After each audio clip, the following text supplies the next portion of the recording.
The very word secrecy is repugnant in a free and open society. And we are as a people, inherently and historically opposed to secret societies, to secret oaths, and secret proceedings. For we are opposed around the world by a monolithic and ruthless conspiracy that relies on covert means for expanding its sphere of influence, on infiltration instead of invasion, on subversion instead of elections, on intimidation instead of free choice, on guerrillas by night instead of armies by day. Its preparations are concealed, not published. Its mistakes are buried, not headlined. Its dissenters are silenced, not praised. No expenditure is questioned, no rumor is printed, no secret is revealed.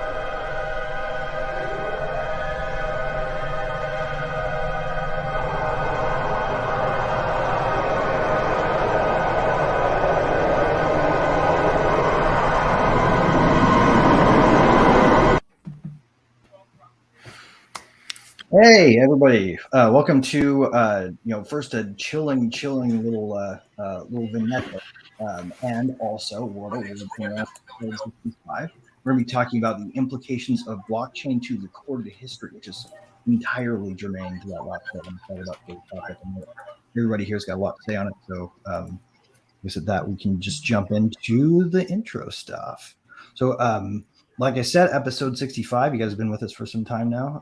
Glad to have everybody who's here and looking forward to meeting some new folks and welcome to our little community. Hosted for today are Joe, founder and architect of Dragon Chain. Hey, Joe. Lisa Mighty Davis, a.k.a. Litecoin Lisa, a.k.a. One of the nicest people I know and sharpest social entrepreneurs I've ever encountered. Thank you. Satoshi Sean, entrepreneur and everyone's friend, and also pretty funny finder of memes. And we've got Distant back from his trip. That's Hello Dave from Den.Social. I am back. So, and of course, I'm Greg, your master of ceremonies today, and CXO and founder of Rivet. So, quick update from World Blockchain Roundtable Lair ownership tokens distribution from last week's episode. For this week, each host will receive 166 lot. Each topic contributor will receive 33. And last week's theme on politics and blockchain was nominated by Elon Tusk. Great name, by the way. I've always liked it.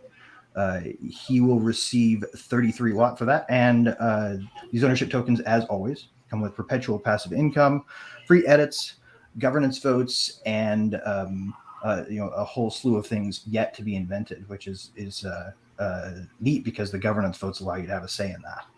So got a couple World Blockchain Roundtable DAO issues coming up.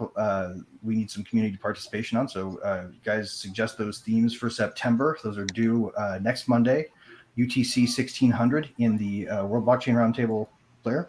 So go in there and get your votes in.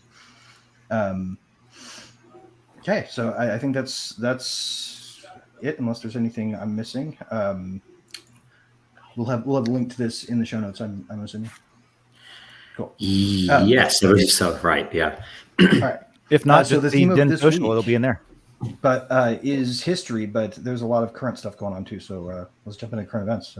Oh yeah, let's. I've been catching up since I got back. I was out for the last basically 2 weeks. So it's been busy. Like so much. Yeah, I feel like the whole world went down in a handbasket when you were gone, man. He messaged me on Twitter. Dave messaged me on Twitter. It's like, hey man, I've been basically out of the loop from everything for 2 weeks.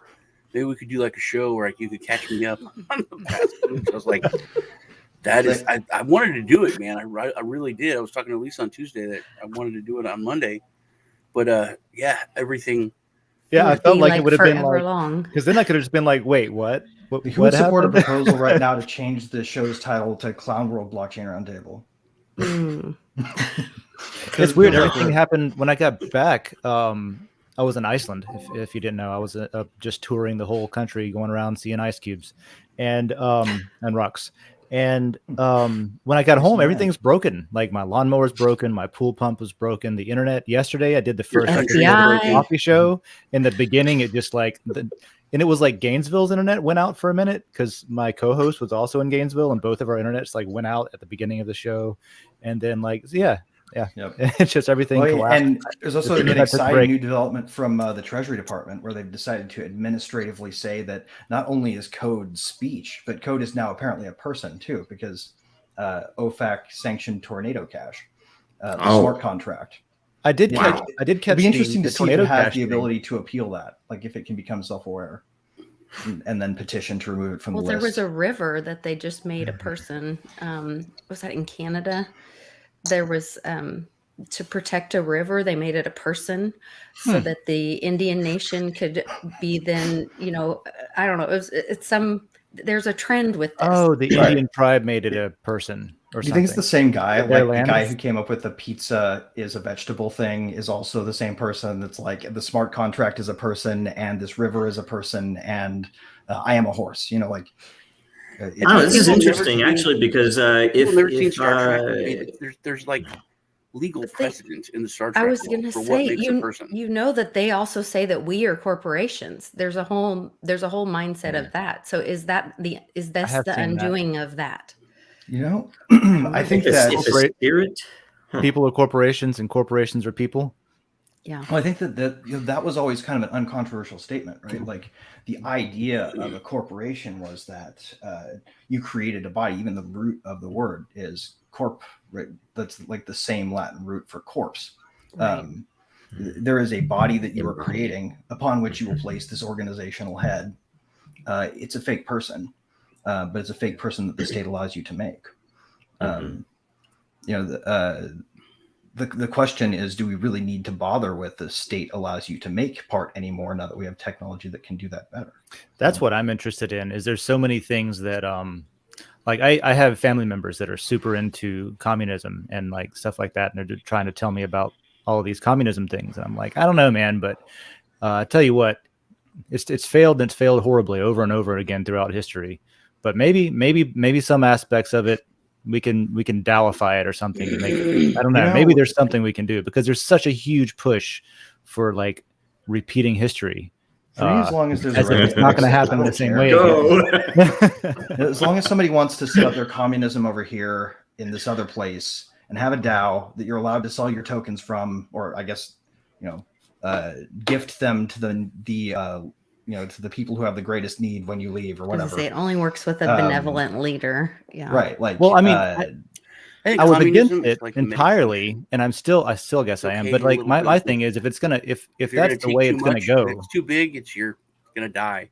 If it's gonna go there anyway, can we apply tech to make it at least? The problem is, can we exist better, in parallel, right? Like, do they care if we're over here doing a libertarian thing? And I think the answer is yes. They're not going. That's what needs to happen with DAOs. That you could effectively virtually join any jurisdiction. Say, you know what? Yes, I'm physically here, so maybe there's some physical responsibility with infrastructure, sure, and I can move, right? But I don't believe in this system with our currency and everything else. I'm going to sign into this. We're going to have Monero, and we're going to do this, and we're going to, right. do our own Road thing. has too many potholes. I the prefer the state, street token project. I was thinking this week how weird birth certificates are, because I've been watching over on HBO, The Anarchists. It's a good show, man. But when I didn't know it was there, I didn't know it was a thing. Just came out, and then I saw it, and I was like, "Oh, it's Berwick. What's this about?" And then I started watching the show. It's like, "Oh my god, I bet I'm going to be on this freaking show." And I keep waiting for. I watched it because I went to Anarchapulco in 2019. Yeah. I was like, "Am I going to be on?" I keep waiting for like an interview I did, or me saying, because there's all these YouTubers that they keep bringing, showing from stuff in the past, and but the guy, they aren't going to show anyone who's not man. controlled. He had a kid, and they were talking about he didn't have a birth certificate. I don't think we're going to do that, but it's just weird that you're not alive, and then you ask the state to like give you proof of your birth. And then once they certify that you've been born, you're like a real person. But But She's you're like not a real actually person until that. It's so not. weird. Right. The concept. then that puts you into Right. maritime law, which we can go. That goes to the whole Is any of That's that too true? fun. What the heck is It- all that stuff? look into a 1099A. Yeah, you can actually use maritime law to create arbitrary governmental spaces that the international community has to recognize by precedent. There were a It's why couple when of you you go into a courtroom, you can't speak to the judge if you have an attorney with you, because Right. you have admitted that you're like not a human, or you're not worthy. I don't know. Your representation can speak to the judge, but you don't. You're like, Right. you know what I thought was And interesting even is if Sign you yourself guarantee away. procedural due process, the highest authority on a ship in international waters is the captain. So, there's a lot of stuff that I don't know if it's true or not, which is part of the reason I was excited about this episode today. And what I thought was interesting this year in Miami, I went down to, one of the conferences I went to was Monerotopia. And there were a couple of lawyers set up, had a booth up there, and they I were, was there. yeah, that's right. I wasn't there the whole time, or we didn't. I was meet up. only there Yeah. at the end when I was trying to get Reggie in.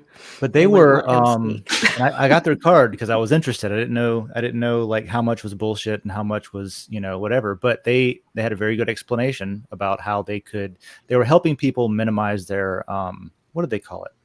Minimize their tax liability or something like that. But basically, for international travel, like the Well, I think I heard the same episode. It was basically like getting rid of your federal passport and getting a state passport instead, and then you have state taxes but not federal taxes. But then if you live in Florida or Texas or something and you don't have state income tax, then you're tax free. And I was like, really? Can you just do that? And he was like, yeah, you can just do that. It's a thing. So I don't know. I didn't look more into it, but I talked to him a little bit about it. And there's a lot of stuff I read about, and with maritime law. I don't know how much of that, is like, I'm not a lawyer, and there's a lot of laws out there that I don't know. I'll send There's you a link. core of validity to all of that is really fascinating, actually. If you wanted to, and could, like if you could find a place that you could set up some kind of indisputably from a purely logical closed loop standpoint nation that would have to be recognized if you wanted to consider like a shipping registration, for example. Like imagine you've got a shipping container ship and you want to take your goods to some place where you've got to take it through customs, and so they need to know the port of harbor of the ship. And you write down Dave-topia, my nation that I set up on this teeny tiny platform island that I bought that's in the middle of the Pacific somewhere. I've never been there. Dave. I'm in exile, but this ship is where our country is essentially domiciled. We fly the flag of our home country and operate under its law. Why doesn't Dragon Chain do that? So I'm the captain, so maritime law says you have to honor this. Why don't we do that Greg, as a crypto project, or maybe the round table? Why doesn't the round table just say, let's try What's it? that place? It's off the shore of England. It's these Sealand. These metal structures that were made. You're talking about Sealand.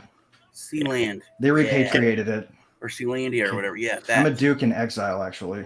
You are? Yeah, I wanted to do that. I never done it. Hey, didn't Disney here's do something. that too? Though, and Florida just Yeah, took they just their lost it. permissions away. Dropping though. some Yeah. stuff there. You know, can see so how if they want to there. come and have it, man, individual cars, you can see here. sovereignty. Auto Signal sent me a lot of good memes for this week's meme review. But if you guys are interested in this, what we're going over, or if you guys on the panel are interested in this, like maritime stuff, you should check out Rice Crypto or Rice TVX. He has done so much stuff on this to where, and it's crazy, the stuff that he's researched and done on this. Stuff with the, he shows all the research, but like the post office, like when you look at the role of the post office and the power that it has, it's kind of insane. The postal inspectors were the first U.S. Marshals, man, and they have jurisdiction within like 300 yards of every mailbox, which is everywhere. Wow. No, I brought this up because I wanted to bring. This is an interesting thing when you step back and you think about history and reality and truth.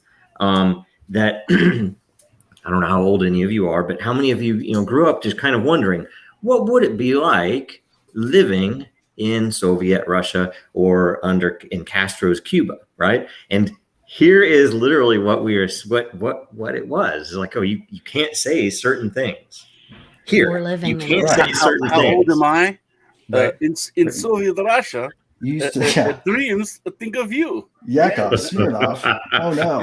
That's part of the drive. I hate to say it, but even more so than Y'all leveled up in so my old. wife is German and she speaks English, so we can talk just fine. My German is terrible, but her mom doesn't speak much English, and so one of the reasons I really want to learn the language is to talk to her mom, because You shouldn't call they your grew wife up terrible. in That's East mean, Germany, man.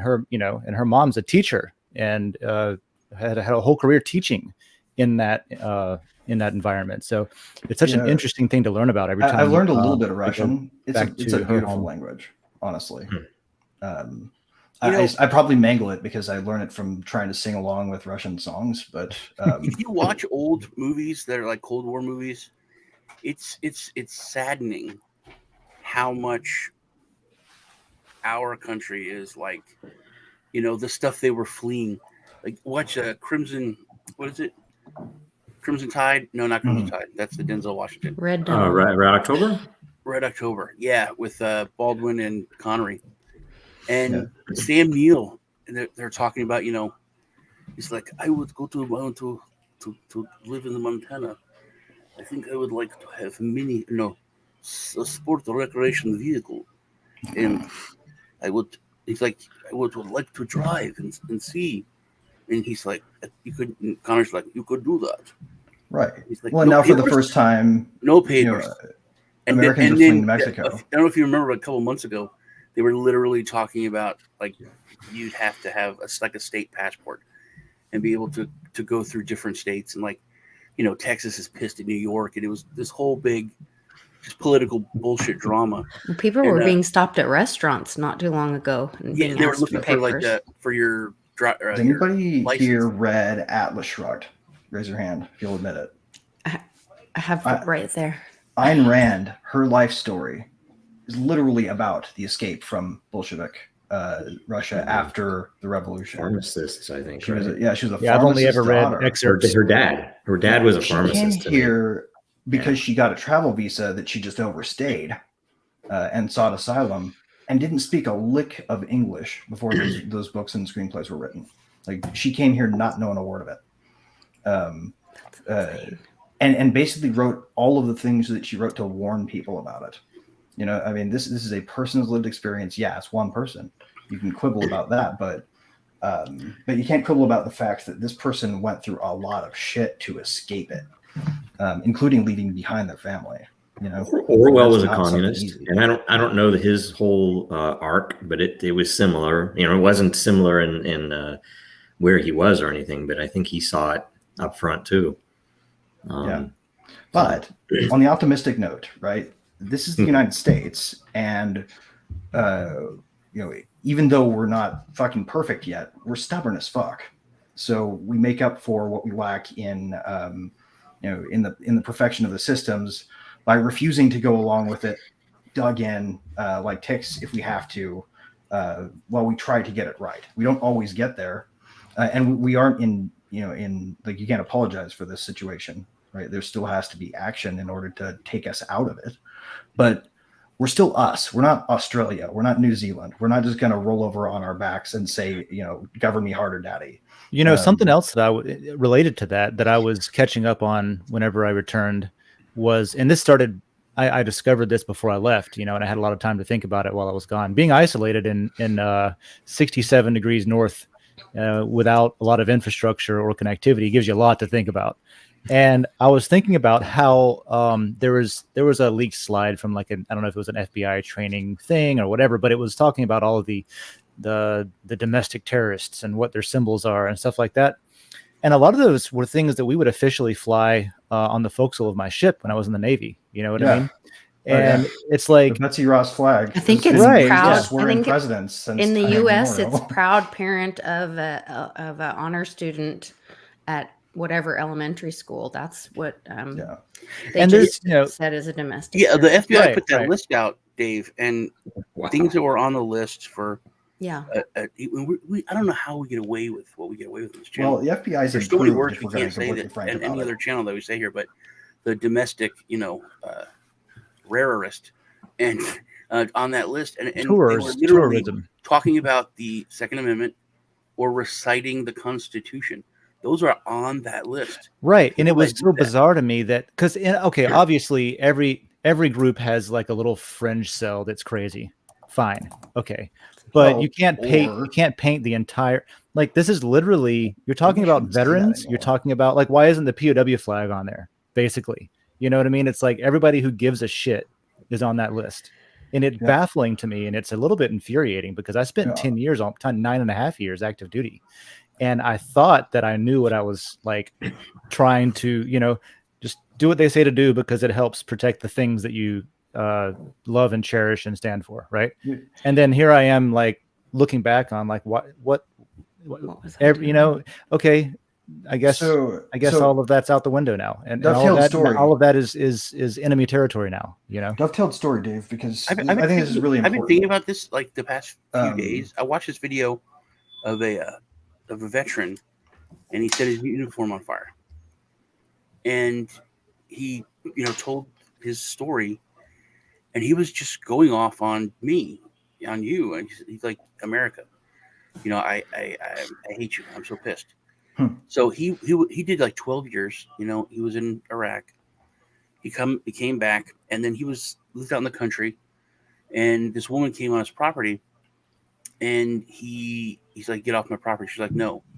So anyway, argues with her, tells her to get off, and she calls the police. The police come out, and she said, yeah, he was threatening me with a knife, and she even admitted I trespassed. He went to court. In front of the judge, the woman admitted she was trespassing on his land, and then he said, I didn't do any of that. And they said, oh, you're a former veteran, you have PTSD, 150 days in jail. Jesus. What? And he said, so he basically now said, he talks about how the United States is like, I debilitating mental illness. I went through this, and you stabbed me in the back. And now he said, if you go to the VA, or if you go to a doctor, or if you admit you have PTSD, that's it. You're labeled a certain thing. And then there was this cop that was talking about it. Yeah. He said it's absolutely true. If you admit that you have PTSD or you have any history of that, it's just like being a wife beater or domestic violence. It's the same thing. Dude, no, it's just like, you guys remember during the drowning epidemic, when all those people who were nowhere near water were all of a sudden drowning, and you had to wear a life vest everywhere, even if it didn't make sense? No, I don't remember that at all. No, yes, you don't remember the life vest? You say exactly what you're talking about. Hey, if you're a veteran, you don't admit you have PTSD. You guys don't remember that? My life vest makes you safe. I will say that the VA has denied treatment to me because of things that I said, which I thought was so stupid. They even tried to get people to wear 3 life vests at one point. Yes. Every time I go to the doctor, every time they make me fill out this form about how do you feel? Do you want to hurt yourself? Do you think you're worthless? Do you think the world's better? I mean, just all this psychological stuff.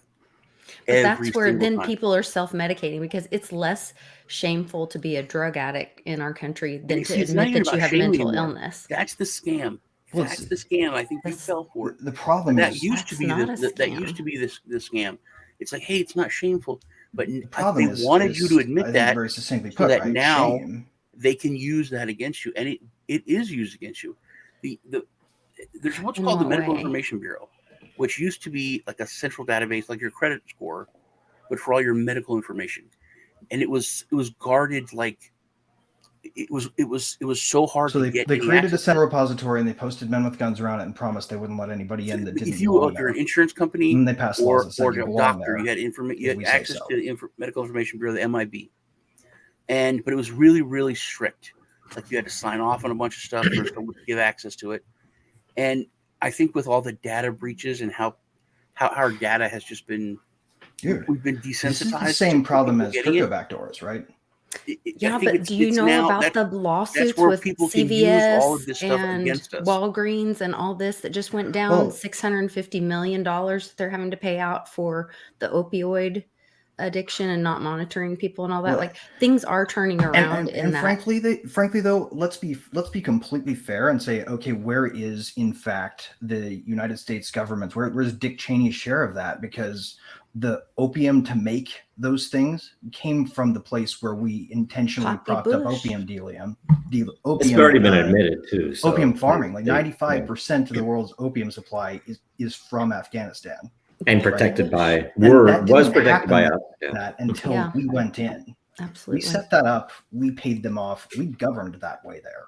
Yeah, I heard about that. I never protected any opium fields, but I did protect a lot of oil platforms in the Persian Gulf. Right. You know, And then the people coming back, of course, are the people who they're now saying have painkiller addiction problems, Right. and they're going to go ahead and crack down on it. Like we got a drug war now to take care of all of the people who now have such bad problems with mental illness coming back from the war that they have no other choice but to take pain pills to numb the pain. And where they go when those are no longer prescribed, the shit that is getting imported from the place that we destabilized with it. It's a gigantic fucking circle of fuckery. what I don't get is like, what do they, whoever they are, or whatever, what do they want us to do? Like, are we supposed to go away and move out of the country? Are we supposed to like sit down and shut up? But what if you can't sit down and shut up? What if you're not able to do talks that? about a fight that's coming, a war, whatever. I think the last 10, 15, 20 years even has been the gathering of intel. That's why I have to, and I've had bad 20 years ago. I go when I have to go to the doctor and I have to answer that questionnaire. It's like, well, yeah, the world would probably be better off without me, maybe. Yeah, and then it's like, have you been sleeping? Have you been not sleeping? I think all of this is to gather information, as much intel as possible, for when a red flag law goes up. That it's all there, it's all ready to go, for them to come in and say, hey man, 6 months ago you said that you wanted to maybe kill yourself or hurt yourself or hurt someone else, and because you were reaching out for help, that's all they needed. They have that now. That's why our information is so important, and literally, I think you have to send the message. Don't reach out for help. I mean, yeah, you might. Well, no, actually, we can't say that. We cannot say that. Why not? Everybody should get help if they need it. Because there's a huge issue with video of that vet and what he went suicide. through. He went to jail because he reached out for help. I'd rather him be in jail. Suicide is dead. a permanent solution to a temporary problem. 12 or 24 vets kill themselves every day. We shouldn't start. 22. That is why, and that's why. And nobody cares. Nothing. I see that as, although it's plausible, I see that as like a hypothetical, and I would never tell somebody to like alter their life because of a hypothetical. And that's related to what today's topic is a little bit, is like, suicide is never the answer, honestly. Like if you're feeling like doing that, you need to go get help. It's not hypothetical to that guy. Like somebody who reached out and said, yeah, I have PTSD. And that was, I don't know his story. But he really didn't do anything wrong. But it's automatically, it's literally the same as having a history of domestic violence. Oh, you're one of those. What that does match up with, in my experience, though, is we had a big problem in the Navy. Again, we had a big problem with people who had.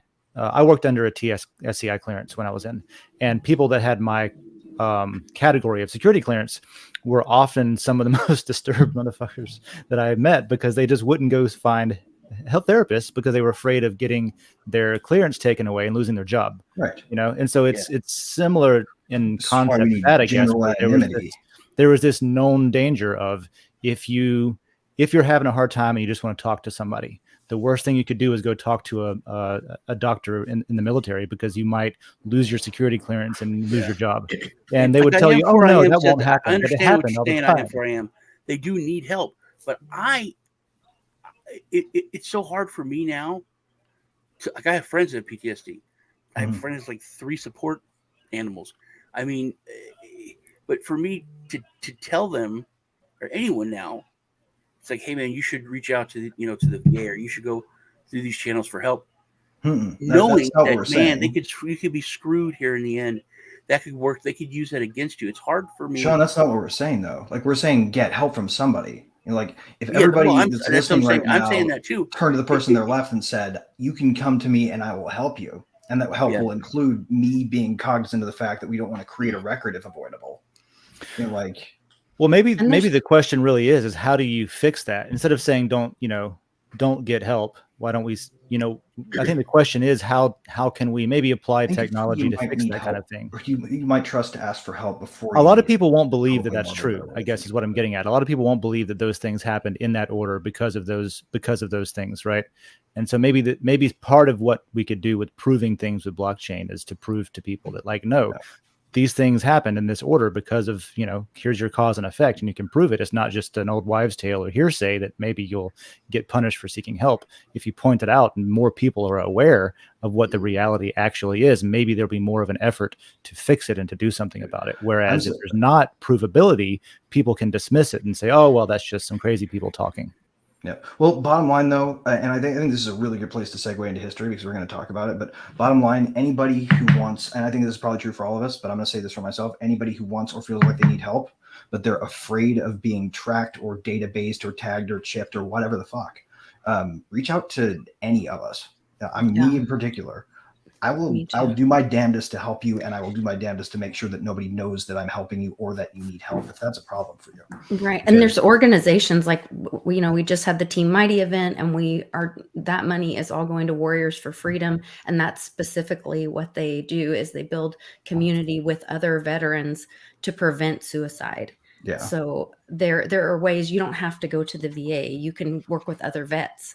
Exactly. And build some community and have support that way.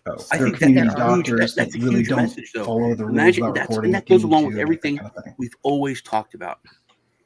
Lisa just really hit the nail on the head, is that to literally walk away from the institution that has been corrupted and is now being used as a weapon against those people, and to create communities, to create Sean, look in the private chat mental health at the link that I put up.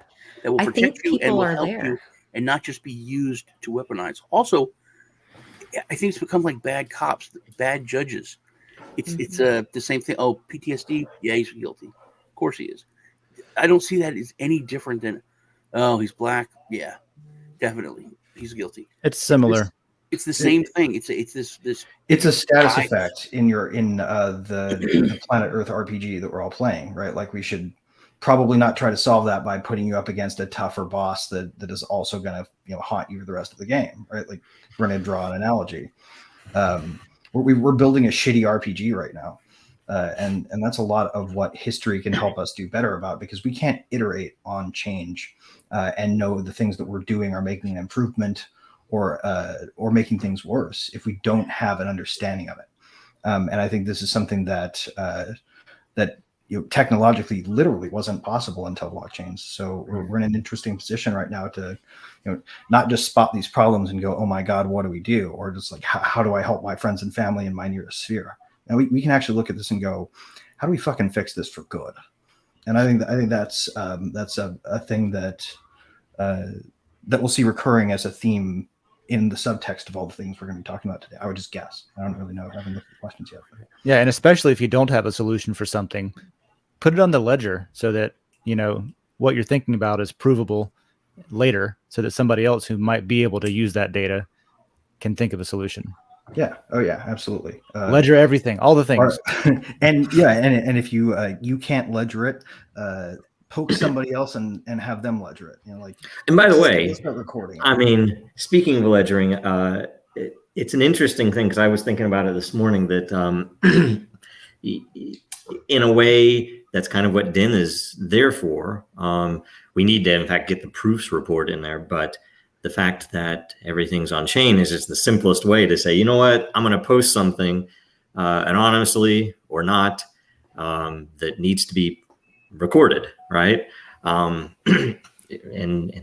there's right. Nothing to it. Yeah, so absolutely. It'd help with stuff like if you need to deal with the social media regulation commission or whatever, because we've got this regulatory branch that nobody knew about since like the 1930s that is dedicated to regulating social media through financial enforcement mechanisms. Really? News to me. What did you do? So they went after library first. Oh. Yeah, something to look into. You guys might want to have some denizens check it out. That's interesting. Oh, Speaking of, I'll plug Den real quick. We just got a new, speaking of layers and communities and everything that you say is on chain, and it is all proven to Bitcoin so that you can make sure that what was said, when it was said and how it was said is still valid and true, and it wasn't Photoshopped later. We just got a new conspiracy theories layer this month. It's not open yet, maybe Monday or Tuesday, but it won. So we have, because this is the one that I've been interested in a lot, was because there's so many conspiracy theories out there, and I love them. I love reading about them, because, especially the plausible ones, because it makes you think, well, maybe someone's right. Someone unexpected is right. The heliocentric universe was a conspiracy theory for a while. Let's ponder that one, right? Like, conspiracy theories are just theories about people organizing in groups to structure information. Mm-hmm. Like, we need to reappropriate the term. Anyway, we should totally go to the questions. Yeah, let's do it. Like, I love where this is. Yes. All right. Here are the questions. I do the refresh. And I just landed. I don't have my main machine out, so the machine is very slow. So apologies. While that's loading, I Am had a good point about history being forked. He and I were talking about that yesterday a little bit on the coffee show, and it was an interesting concept of like, what we're talking about a little bit is that, when you talk about the history being written by the victors and stuff like that, really it's like a fork in the history chain. You Right. gotta find the correct fork, which one's right. Social Media Enhancement Commission. That's what it was. I forgot about that. There's the couple Social of Media acts from the Enhancement 30s. Commission. I love it. It was like a lawyer named Pecora that helped set it up or something. I don't know. What a great name. And about that too. Anyway, we'll get into the history stuff. So, okay. Yeah, we will. Here we go.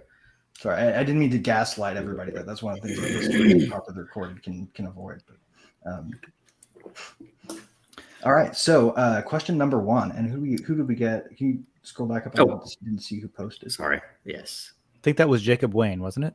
Yeah. Okay. Yes, we have Jacob Wayne. Hey, man. Asking a hypothetical with a question. I love these. These are great.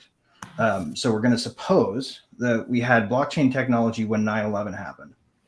I'm curious how this event would have been recorded. Ideas. All passengers on flights with time of purchase, when they bought tickets. Black box recordings in each airplane would be on chain. Plausible. Flight classes, possibly of terrorists. Movement of terrorists in the United States. Exact damage to each of the many buildings, including the Twin Towers. Quotes from insurance agencies to exact damage. Problems. Now, putting on your tinfoil hat, or maybe just a baseball cap. Tin baseball cap sounds kind of cool, actually. If this was an inside job, what would have been recorded on chain? I've definitely thought about that. Unpack there. I've thought about that. I've got something to say about it real quick, because the type of data that I would want, and this is really like, this is the kind of stuff that was possible. I guess I'll plug Dragon Chain for a second, but one of the things that blew my skull off whenever I was reading the docs on Dragon Chain and trying to figure out what the hell this was like, oh, this enables things like every little piece of data to go on chain. Like nobody's done this before, to where you can, with this tech, where you can prove you can have your syslogs on chain, right? Or more importantly, with this question, radar data, right? Coming out of the Navy and working with radars and stuff. I'm just thinking, like, what if in real time we were able to have systems that were proving radar data as it occurred, and plane spotters reports as it occurred, or more importantly, video and photographic evidence as it was taken and as it occurred, right. So that in the future there was no room to say, oh, that's a Photoshop, or oh, that's fake, or oh, that's just CGI, and that kind of thing, right? You can say, no, this is how it was taken at the time. This is a capture that was proven in real time and posted to this block number on Bitcoin, and it would cost $11 gajillion to fake that piece of data. But isn't it still a human proving it? It is, right. It is, but So you're dramatically, like, you're never going to get to a perfect world. That would be great, but you're dramatically reducing, like, the likelihood of it being false. And it's all about exactly. It's about the fact that it would be a massive amount of what would normally be very mundane data. And that's like when we Yes. go in and talk to Because someone. you never know what mundane data is going to be no longer Right. mundane. In fact, Right. I would bet the tell would be that the chain of blame would be far too clear. There would be like a flash loan exploit in March, followed by a couple registrations that happen under falsely obtained government credentials. That's what they'll say, right? There's still going to be, in this world of conspiracy theory, the notion of all or nothing identity that you don't own. Right. That is And if yours it's- and only yours and stuck to you like somebody nailed it on with a freaking glue gun. Yeah. And if it's a network, not just of individuals, but a network of events through time, that you end up with things that cross that would not have been prearranged. So you would be able from to the same pull out. source. Right. And there are some cases too where it is where, like say in the cases where it's mundane data and it evaluates into an answer. That's what you want. There are some cases where you have single events which are known to be important ahead of time. And those are typically the situations where you need to put some type of an economic bounty or some other economic effect in order to maintain reputation, so that, you know, if you had an intel org that was running false flags all the time, they would have a really bad reputation.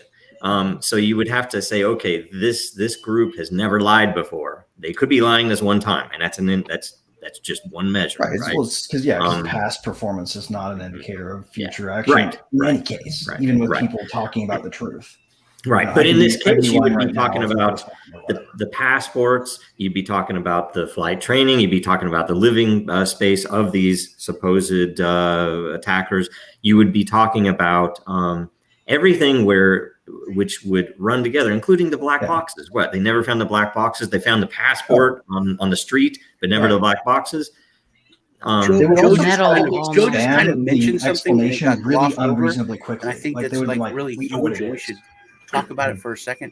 First off, if you did this, I think one of the big parts of this question is you're doing what blockchain and crypto is the main focus, is the main thing, that it's giving people back control over all the information. You know, most people don't even know there was a third tower that went down in New York, because it's one of the hardest things to explain.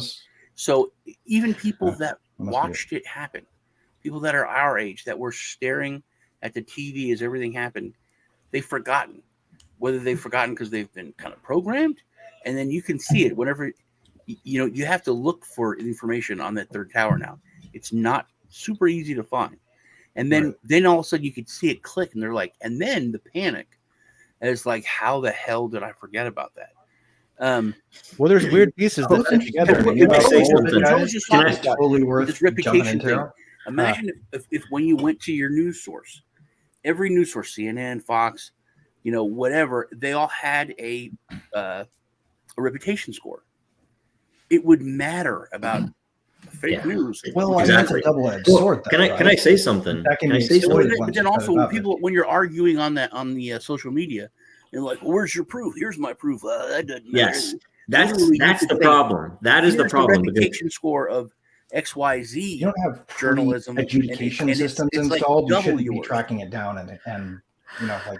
This is not an exciting topic. Let's try not to. That's the point, though. That's the point, though. If you had all of this stuff on chain, you would be able to prove that the meme about the dude that got the leases to both towers, months before, weeks before, whatever it was, the attack. That's an interesting coincidence that he obtained these leases right before the attack.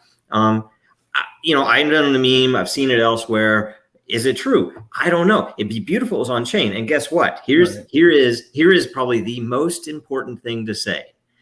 If the people who are worried about false information, misinformation, disinformation, there's malinformation. We're really worried about the ill effects. If they were really worried about the ill effects to society of these different types of negative information, they would want it on chain. because they would be able to prove what really happened. But guess what? I'm sorry. There's a big indicator that they don't want that because they want to manipulate it. Well, and because they don't want to Star have the 15 just hit the intellectual nail on the grown-up head in the pants chat. on well enough to explain to themselves and teach themselves ontology and ethics and axiology and all of the things that you need to understand about philosophy before you can decide whether or not anything is negative in anything resembling an objective way, right? Like that's the problem, is you've got a bunch of philosophical babies essentially deciding what right and wrong is for us based on whether or not they won a popularity contest. Like it's fucking stupid how we're doing it right now. Yeah. It's the right answer to 9/11, 9/11, right, would have been to have better door security on planes. The end, right? That could have solved the whole thing.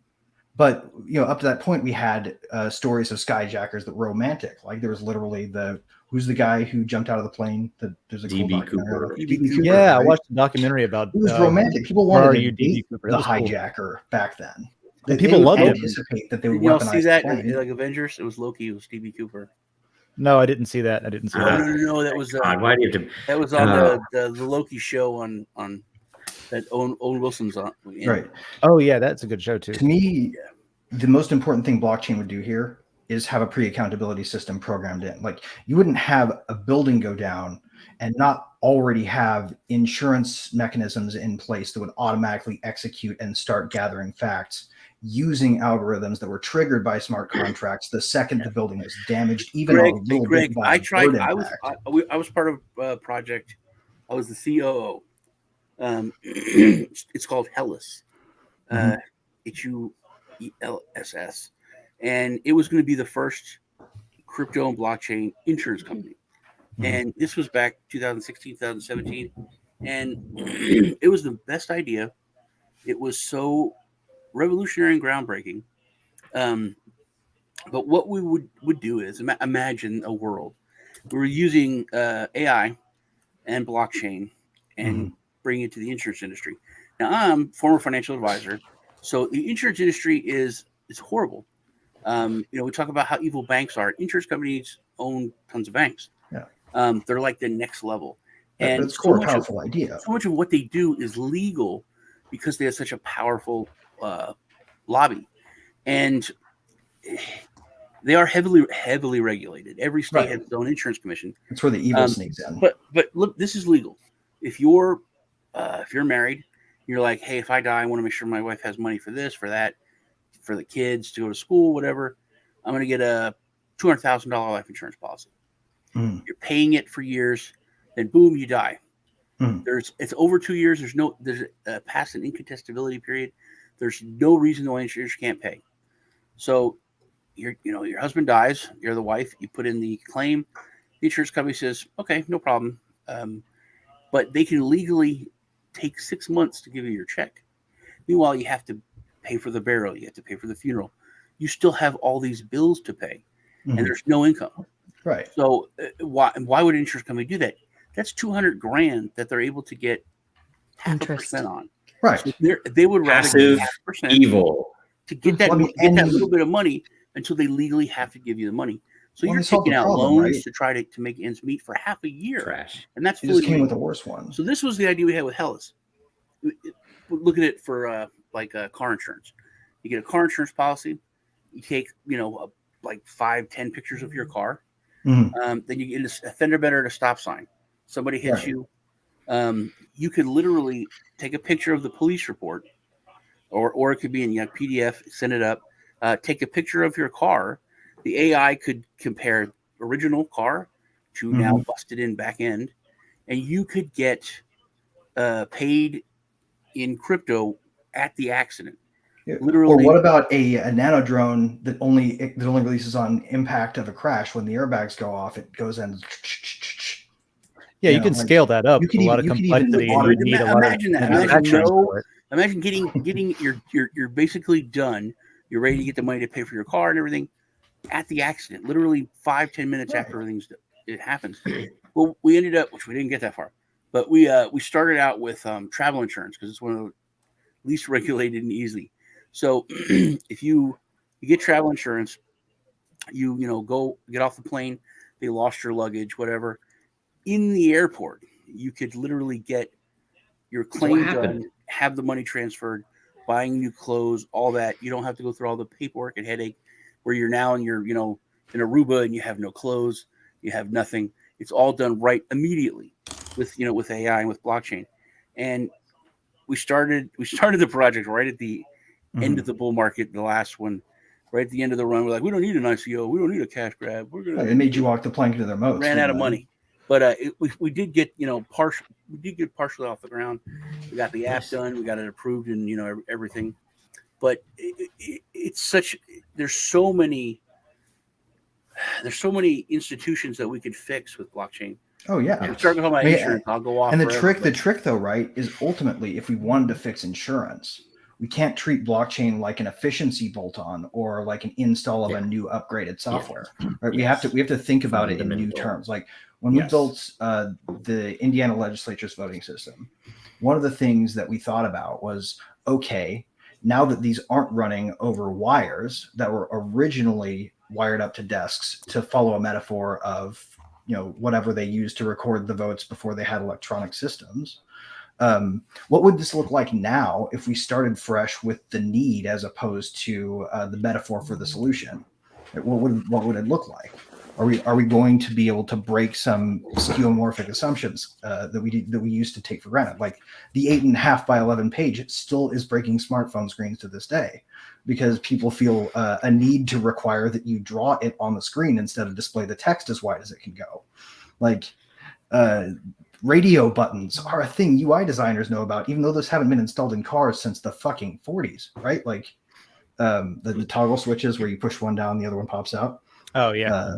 Radio button. There's a UI reason for it. That's a pattern. Right? Like that's a pattern. There are patterns like that in society that are meta, right? Like where the law has set up these structures because, like, how else the fuck do you think about fixing a system of communication before the idea of telephones? How do you make a rule about that? Well, okay, we're going to use mail. So what does the mail do? If you think about the communication system like a really fast mailing system, we need some rules. And this is exactly what they're doing with crypto right now, right? Like they're going like, I see where you're going. Look a lot like financial exchanges. Let's design the UIs like that. And I go, oh, we can slap the same rules on this now. We don't have to do any work. Like, holy shit, all we've done is bolt on a more complicated database at that point. And if we can avoid the impulse to do that, we can really change. Well, what's even worse is you're limiting what can be done by putting those rules on it, putting it in a box, right? You're saying you can only metaphors. You're only allowed to invent new things that fit into the old box. If anything strays from that box that we've already constructed in the past, you're not allowed to invent that. Right. Right, exactly. They will kill you. Requiring that planes fly by driving. In some cases, they've never had anything. Well, right now, do you guys know about the bill that they're trying to pass to put Bitcoin and Ethereum in under the CFTC? That is actually a pretty cool piece of legislation because the Why CFTC is Ethereum being swept in with it though? Oh, because Ethereum is totally functionally the same. In terms of the level of complexity they're capable of thinking of it in. Even with the it uses a similar. That's not why. That's not an answer, Greg. Yeah, that might be a snarky answer, but that's not true. No, it's totally. Isn't it being protected by certain people? No. It isn't that they know it. It's nothing about knowledge. They don't know shit about Ethereum or Bitcoin. All they know is who put money in their pocket. Okay. Right. But yeah, ultimately what it is the guy who wants to regulate it at CFTC has authority to push around are going to go ahead and lobby. That's really I think it's very strange that Ethereum keeps getting swept in and brought along for the ride. I think it is a really good thing, though.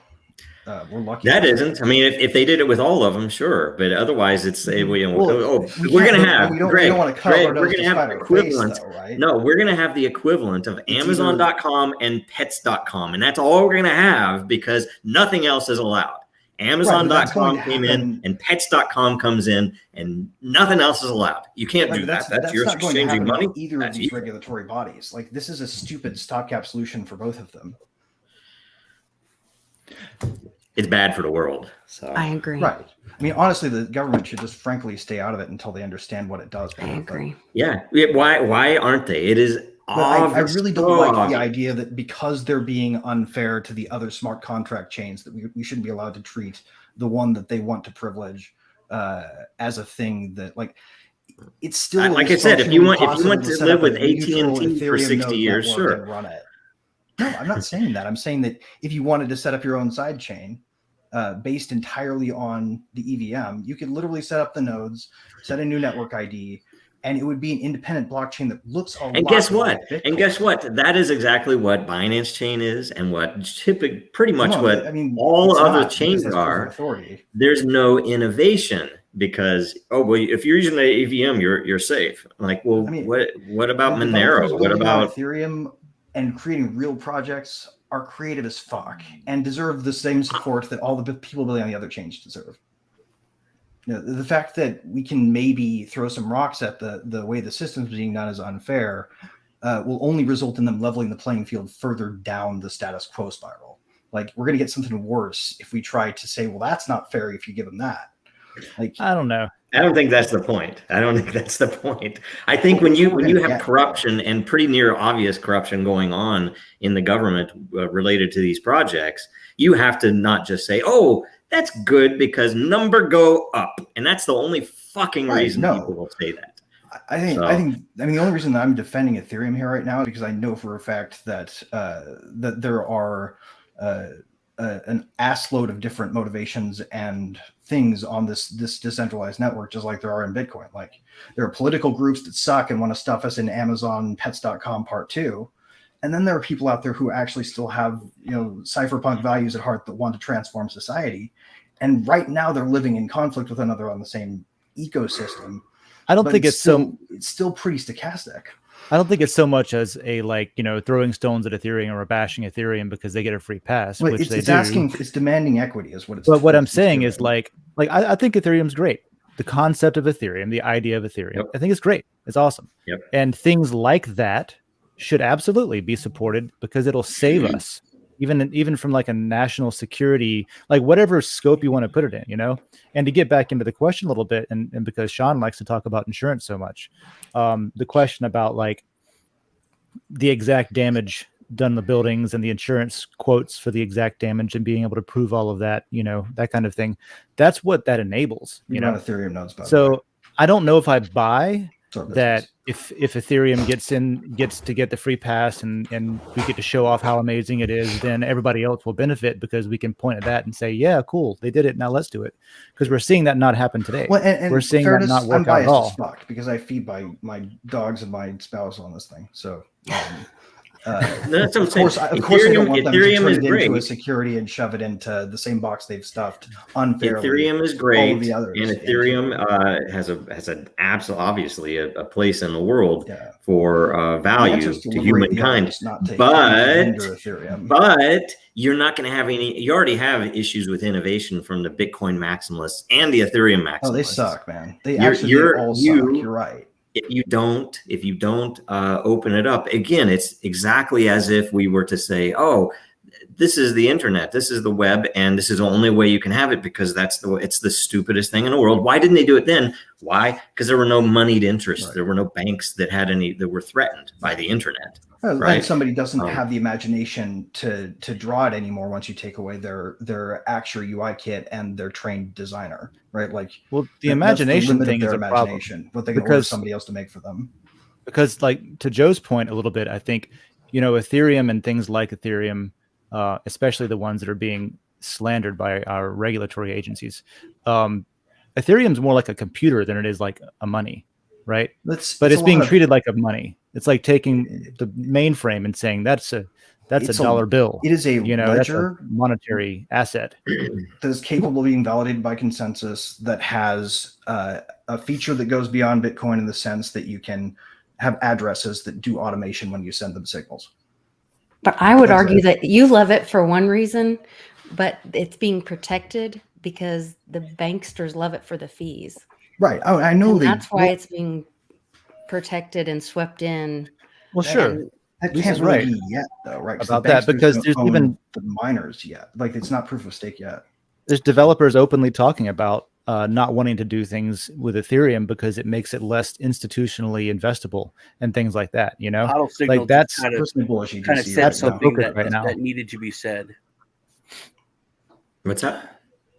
Huddle Signal said the competitors of Ethereum are now targeted by the SEC and FinCEN because they haven't been selected by Right. the political class that The are problem for isn't, sale. though, that haven't we paid got the this piper. favoritism. The problem is that we have people selecting it all. FinCEN, Yeah. SEC, that's the social media one again. I keep seeing them everywhere, man. It's crony. Um, It's cronyism. It's Yeah. Those very need to go away. obvious. We need to stop that shit. We don't need to be like, you guys need to put this one in equally unfair shackles as all these Yes. others. We need to stop having Yeah. shackles. Well, that's the thing. The banking committee went after Bitcoin in the mid 2012, 2014, whenever that was. And that was an obvious, it's the banking committee, right? In of the course. Senate that, the Hey, banking banks committee, were scared of do you Bitcoin. approve of a thing that makes banks Guess a redundancy what? industry? Yeah, guess what? When the ICO craze happened in 2017, the VCs were sweating. They were seeing all billions of dollars that wasn't going to them anymore. It was going over there. And guess what happened immediately after in early 2018? Letters went out to every Literally project. John Oliver dancing around in suits that were meant to denigrate crypto. I don't know. I mean, I don't know. But I'm just There's a saying. propaganda campaign. Yeah, well, the venture capitalists and banks went after the rest of crypto, and I think it was this. I used to see it as like a hydra. When the banks tried to push down Bitcoin, all these others popped up, right? That freaked them out, so they go to the SEC and they make arbitrary decisions. They let a couple sneak through, somehow. Oh, they are decentralized enough, whatever the fuck that means. Right. I mean. Yeah, exactly. How does that even make sense in Howie? There's no decentralization tenet to it. Like, I think the trick is like the federal court reaches a limit on the filing system. So once they have this many plaintiffs, I wanted to say something. Then you can't file a case. If I could just get a second. Yeah. Dream YT says basically I'm a stupid fat man, and I do. Everybody knows I'm the dumbest guy here. That's fine. You're not the dumbest guy. I have been trying to lose weight though. It's very tough to lose weight, especially. Don't feed the trolls, man. Especially when, every time I fuck your wife, she makes me a sandwich, and I have been eating so many sandwiches lately. So it's tough, man. It's tough. It is. But I appreciate your comment, bud. Who was that again? They're gone now. It's a drive-by troll. One of the things I have a question, I guess, and it's getting back to Jacob Wayne's question and the topic on history and things like that. And maybe a little bit related to conspiracy theories, like we were talking about earlier. There's a lot of like, oh, this is about the bank. This is about making something into finances that are not finances. What the technology allows us to do historically is like prove that governments are full of shit, right? So is there a pushback from that angle? Like back with the 9/11, the Twin Towers, and what happened and what didn't happen and things like that. Because you can use this for, insurance agencies should love this technology because it enables things to be so much more efficient and provable and things like that. But is there some secret society shadowy pushback about like, hey, we cannot allow this technology to flourish because it will ruin everything that we've been building for generations in our family? Those tend to fail, though, right? Like, I'm sure that somebody tried to float a regulation that said every driver of a car has to have a government spec riding crop in their back pocket just in case they need to slap the car back into submission. But everybody always knew it was think nonsense, about that. so it kind of stopped. Like, if you were to live in the Old West, you could ride a horse at any speed. It could be dangerous to you. It could be dangerous to somebody else, but right.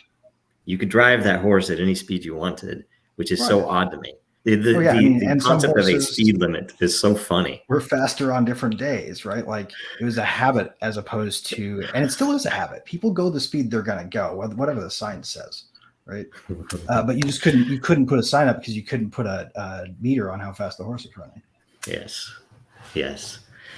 I will say, speaking of which, I've always had this this dream to have an app that you put on your phone that would always track how fast you go, so that you could walk into court and show proof that you were not speeding at that point in time. And if you had a premium membership, then you'd get extra features, right? Maybe reports into court or something like that. I've always wanted to do one. Actually, Joe, on the same lines, we should build this together, because I've got one to a feature to add onto that. If you sign up for monetization, you buy a dash cam that comes pre-installed with a smart contract hookup that every time your AI records a police officer, it plots it on a GPS positioning system and sends it to the central server automatically. And you get paid for helping GPS track the cops by collective vision. Waze has that. It's not automatically though, but you can pay you, right? On Waze. Yeah, and it's fund not the AI the AI development to make that happen off of what you would make from that. I'm interested to hear if you guys, with the next question, I'm just no. You think they'd be like okay with the idea that the cops can follow, since the cops can follow you around, you can follow them around collectively with cams? They wouldn't like that. Yeah, you can do that on that Waze app right now. Like it's a social. Well, and by the way, if I were to integrate blockchain into Waze, what they should be doing is giving you more info if you give accurate feedback. So if you report a cop first, you're going to get the first notification. Hey, there is a cop. There's a speed trap. Whatever. Right. They should be doing something like that, but they aren't. Right. So you can be lazy. A chunk of what we make goes to this fund to force them to put trackers on cops that read in the app. We can legislate that if we took control of it. Anyway, you mean transparency in our enforcement systems? Come on. Right, exactly. Wouldn't it be insane? There's no speed traps. You just know where they are. Josh O asks, could there be a downside to recording history on chain? You have to be careful about this. This is a very good question. It's an interesting question, because you would think, like Sean started already, Yeah. Because you would think no, but I don't know. It depends. The answer is it depends on what chain you're talking about. Like, say, if Bitcoin or Ethereum or any of these other great chains out there that are approved for by the state for use, okay? If any of these chains were scalable enough to record an embarrassing video of yourself as a teenager, you would be screwed, right? Right. Because it's going to be there forever. Now, luckily, they aren't, and that's why. Again, this is a Dragon Chain plug. That's why Dragon Chain does what it does for scaling, because not only could it scale to do that, but it can actually, because, and this is a very abstract point, but very simple, that it's probably its most powerful feature or pattern architecturally, is that it separates the payload from the proof. So you can have the payload and show the proof and show that was me, haha. But you can also ask the system to destroy the payload, and then the proof points to nothing. There's nothing there, and it's still as legitimate. The security is still as high as Bitcoin and Ethereum combined, as well as what other chains. And does the proof include the ability to even go back and make sure that you didn't, surreptitiously use the same destruction mechanism with a different timestamp later by somehow surreptitiously recovering it, right? Well, depending on the system, but yeah, essentially it would be the proper implementation would be that the request to remove the data would be on chain as well, right? So you would know, wait a minute, this data is missing. Oh, I can see that the owner removed. So if you if you made a contract with the city government to do a system and they wanted to make sure that transparency system was in place, you could record your own work for them in a similar system, such that you could have an identifier for the document that proves that you did it the right way. Right.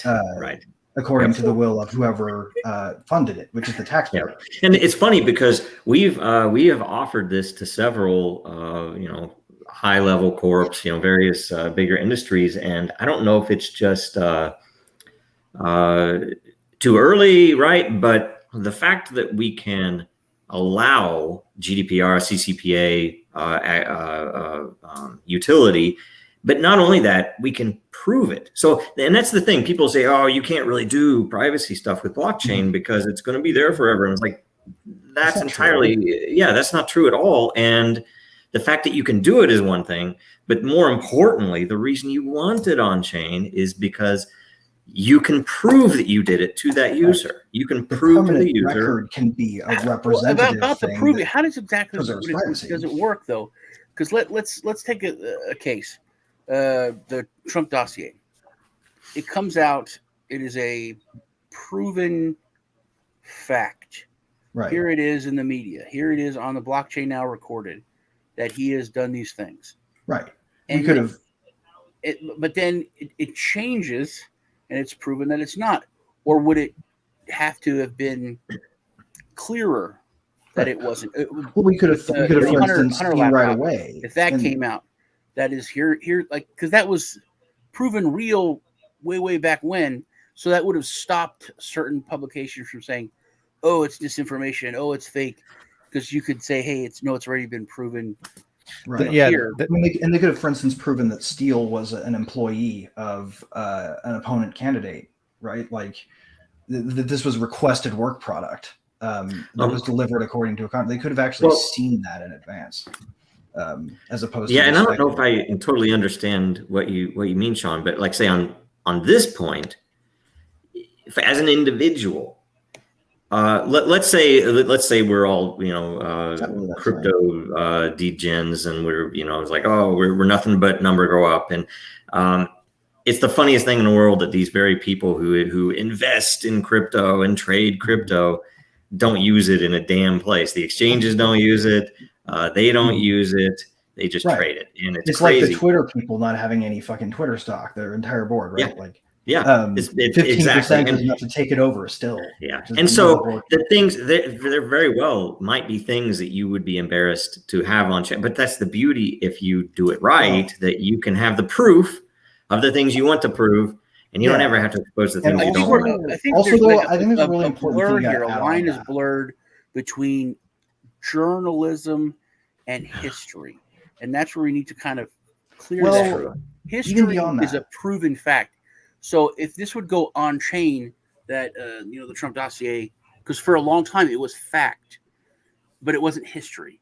So it was presented as this is fact, this is real, this is proven already, and this is this is the truth. And then we find out like months or a year or so down the road, this is not proof, or this is not real, this is not fact. There was a lot of hijinks going on. And so then in the end, it became history. But if not, what I was talking about, to clear it up, Joe, is that if we record it, so much of what we believe to be true at the time is actually a hoax or is not real. So I think making a difference between history and journalism, or history and whatever's trending.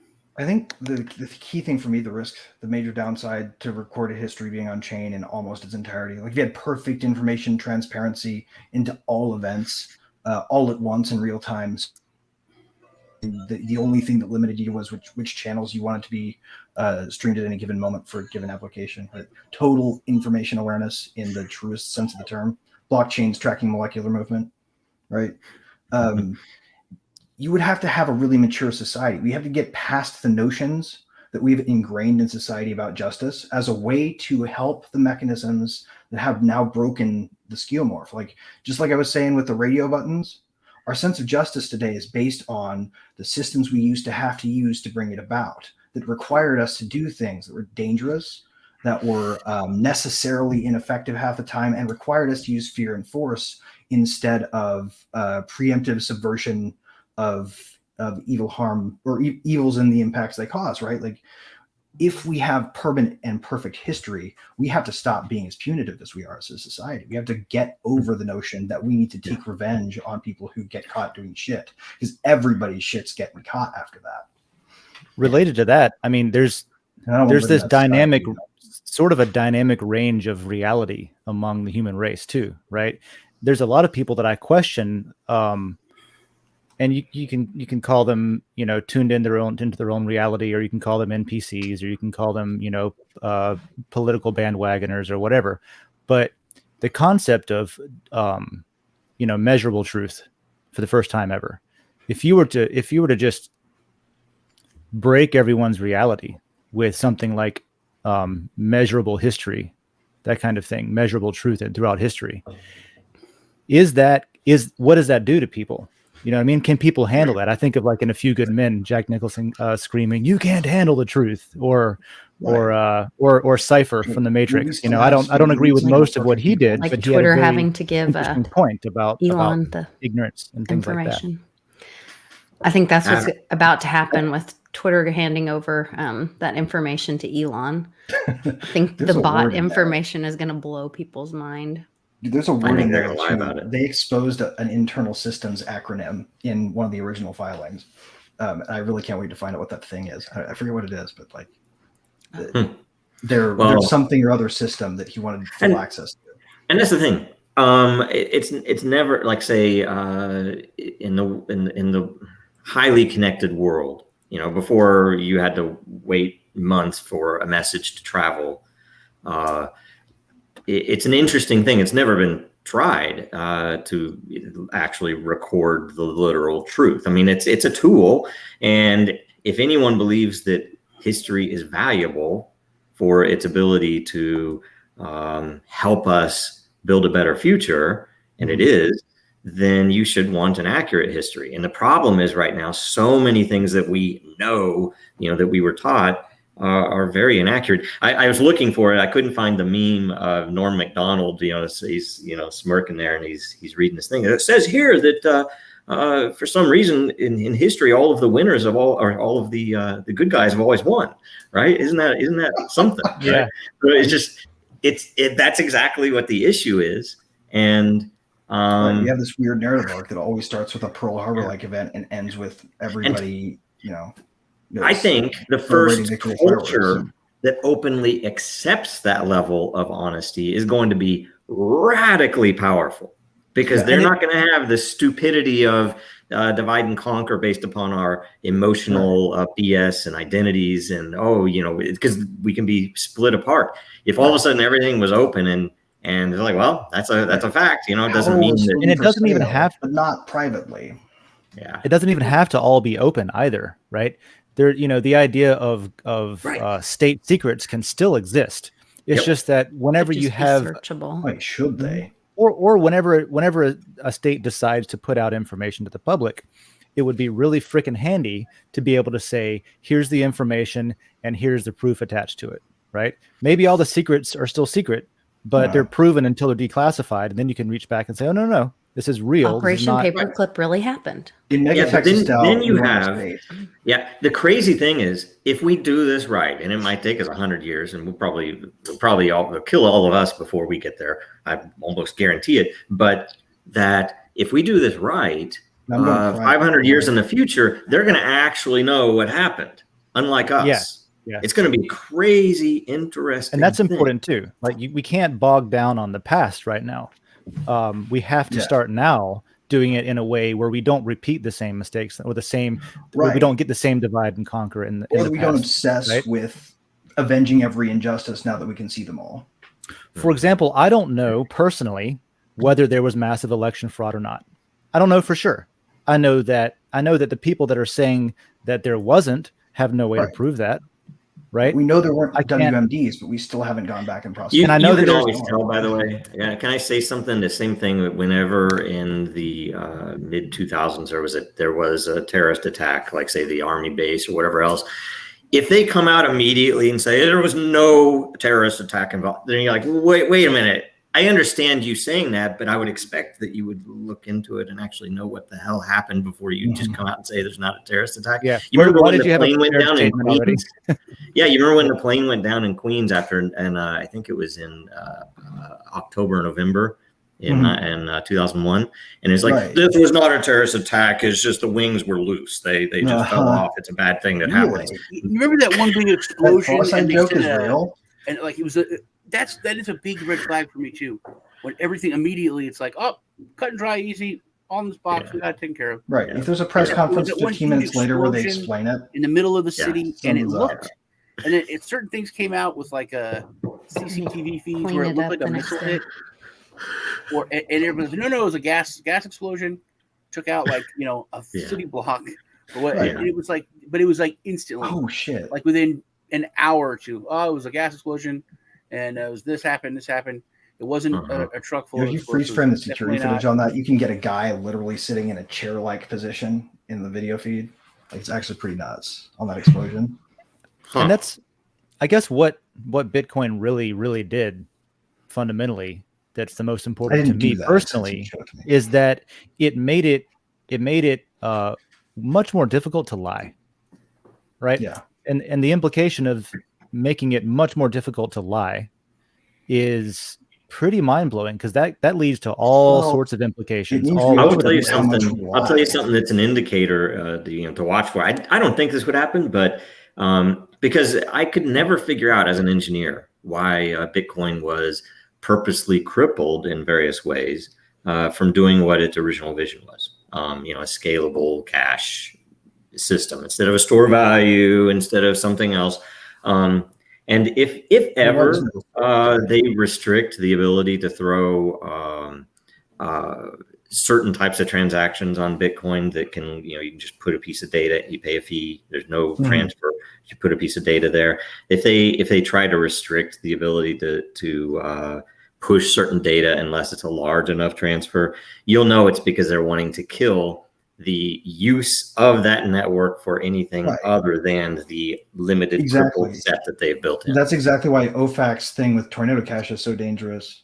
Right? Because essentially this is the first one, but any smart contract address that they want to make sure nobody can interact with, they just say, this person that is this line of code over here that nobody owns or can update, or like, are people going to start building in AI like in the next question? That's the thing. So that they tried to appeal for the smart contract. Like, what the fuck? They tried to push what was called colored coins early on, because the banks, if you want us to use this, if you crypto people want us to use this, number go up, then you're going to put in these colored coins so we can see if there's a drug deal that same Bitcoin can't be used somewhere else. Yes, and the Bitcoin community do is make the drug war easier to prosecute. Yeah, well, in the Bitcoin community, because they were still cypherpunks back then, said no damn way. Forget that. That's bad. If they did that now, I think it would go through.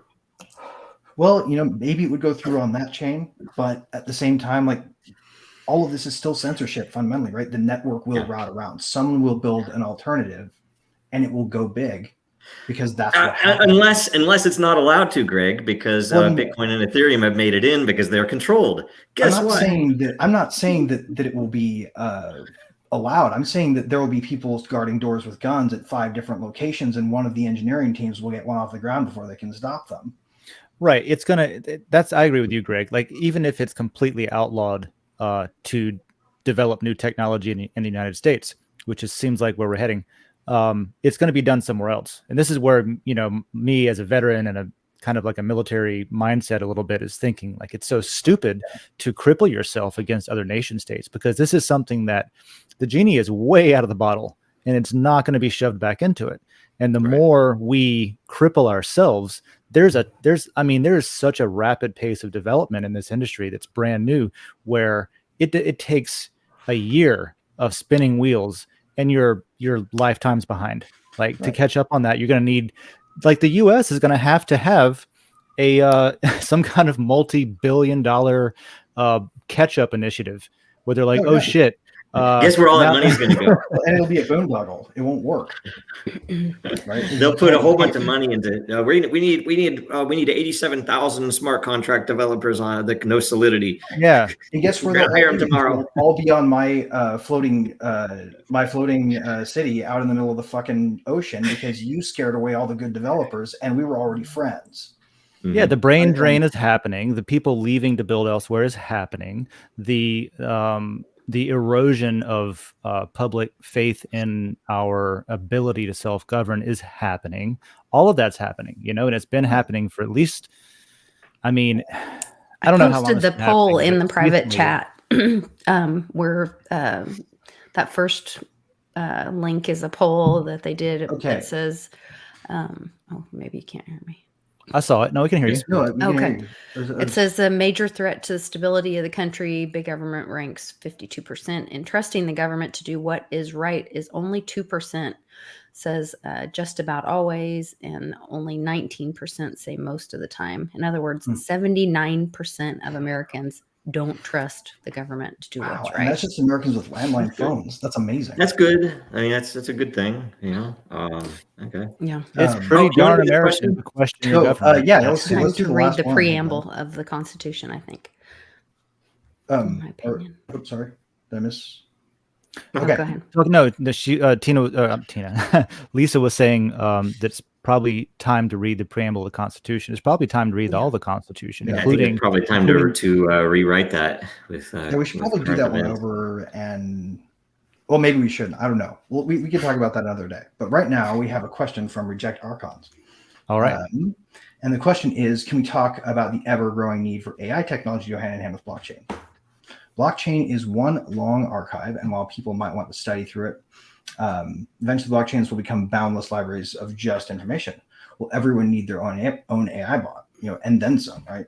Like, in my opinion, the breakthrough is one of data cleanliness. You can have a data that's validated in advance, and it's just going to mean that the AI is going to explode. You won't have just one AI; you'll have an AI for every little function on your smartphone, or for every instant on your brain connection if you get one, or whatever.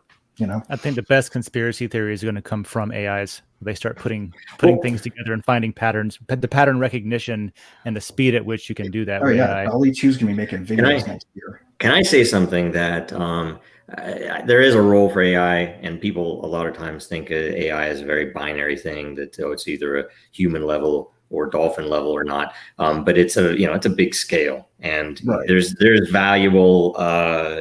valuable capabilities you can get from even the dumbest AI.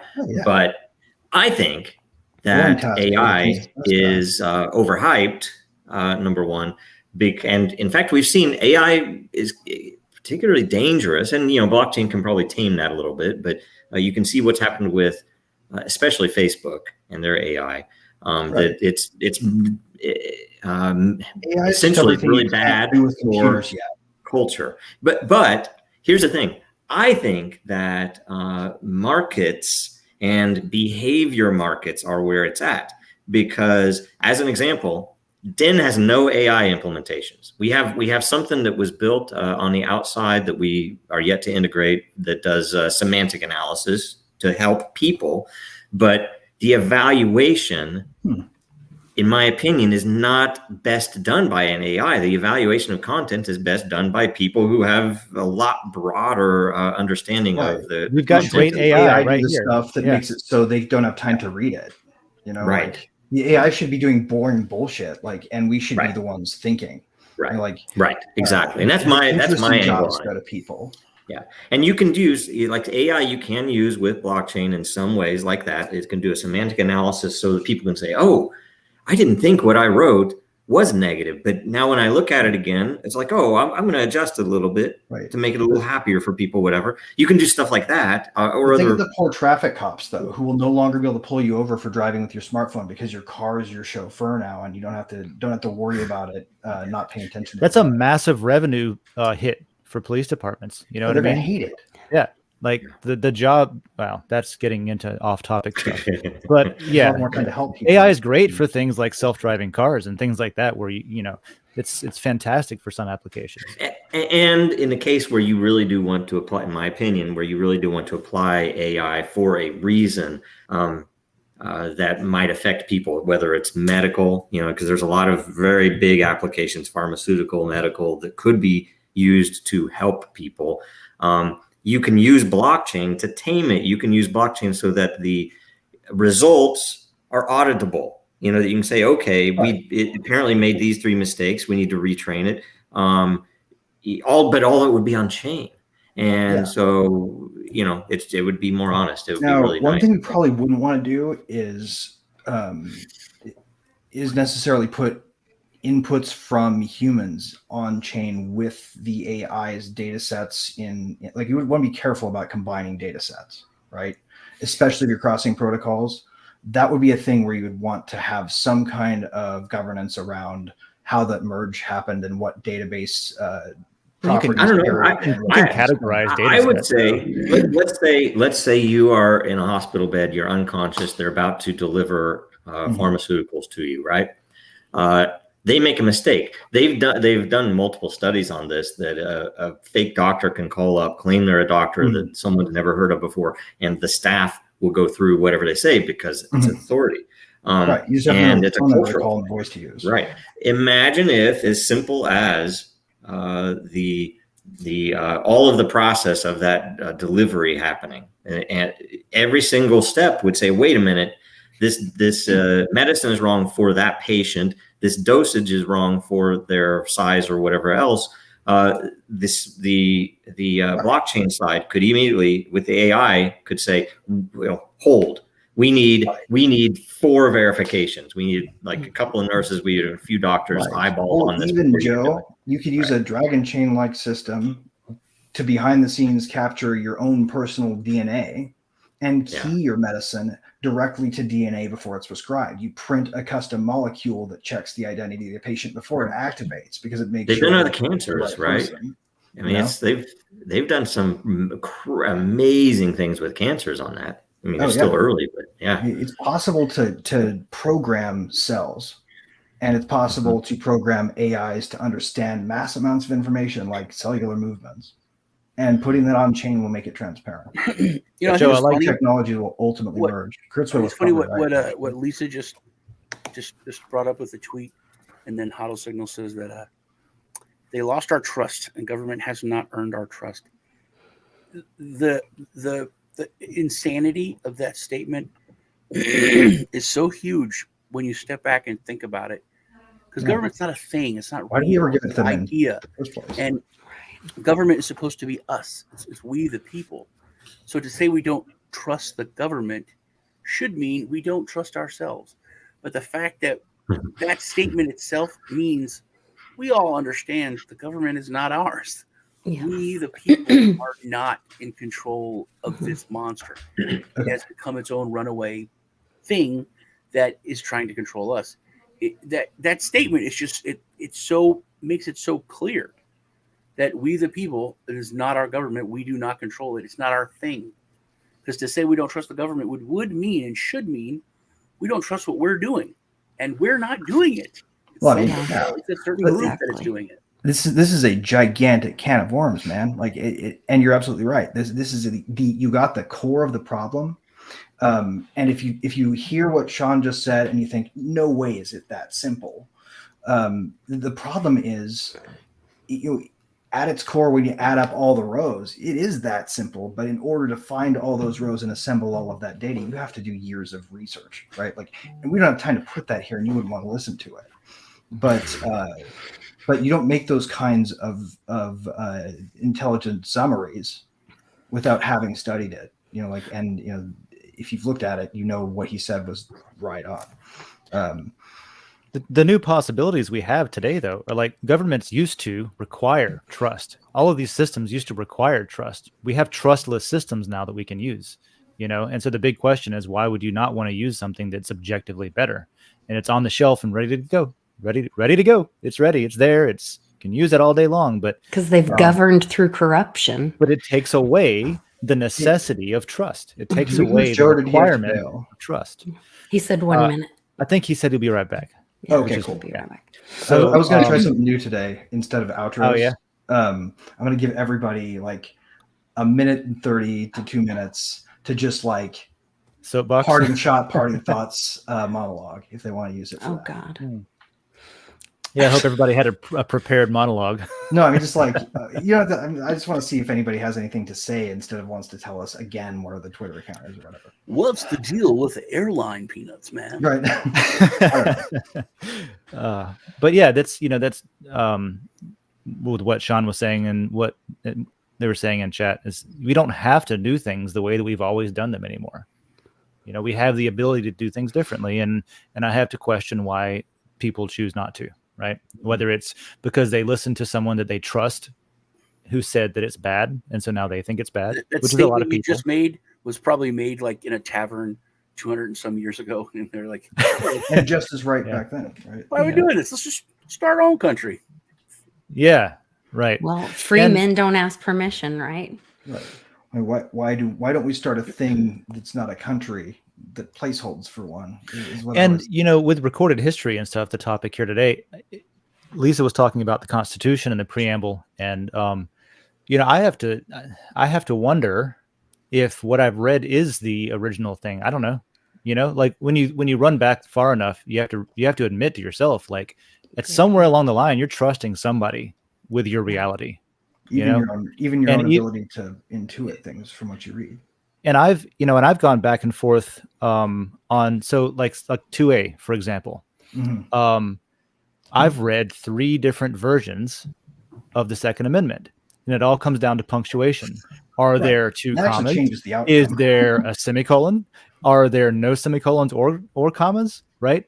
And I honestly, I don't know. And if I go down to the museum and I look at it in the glass thing, I'm still trusting that institution to tell me, no, this is the original document. Depending on which district. You know what I mean? And the thing is, it's like, I really don't freaking know. If you follow that back far enough, I've got no way to not trust someone to tell me what reality is.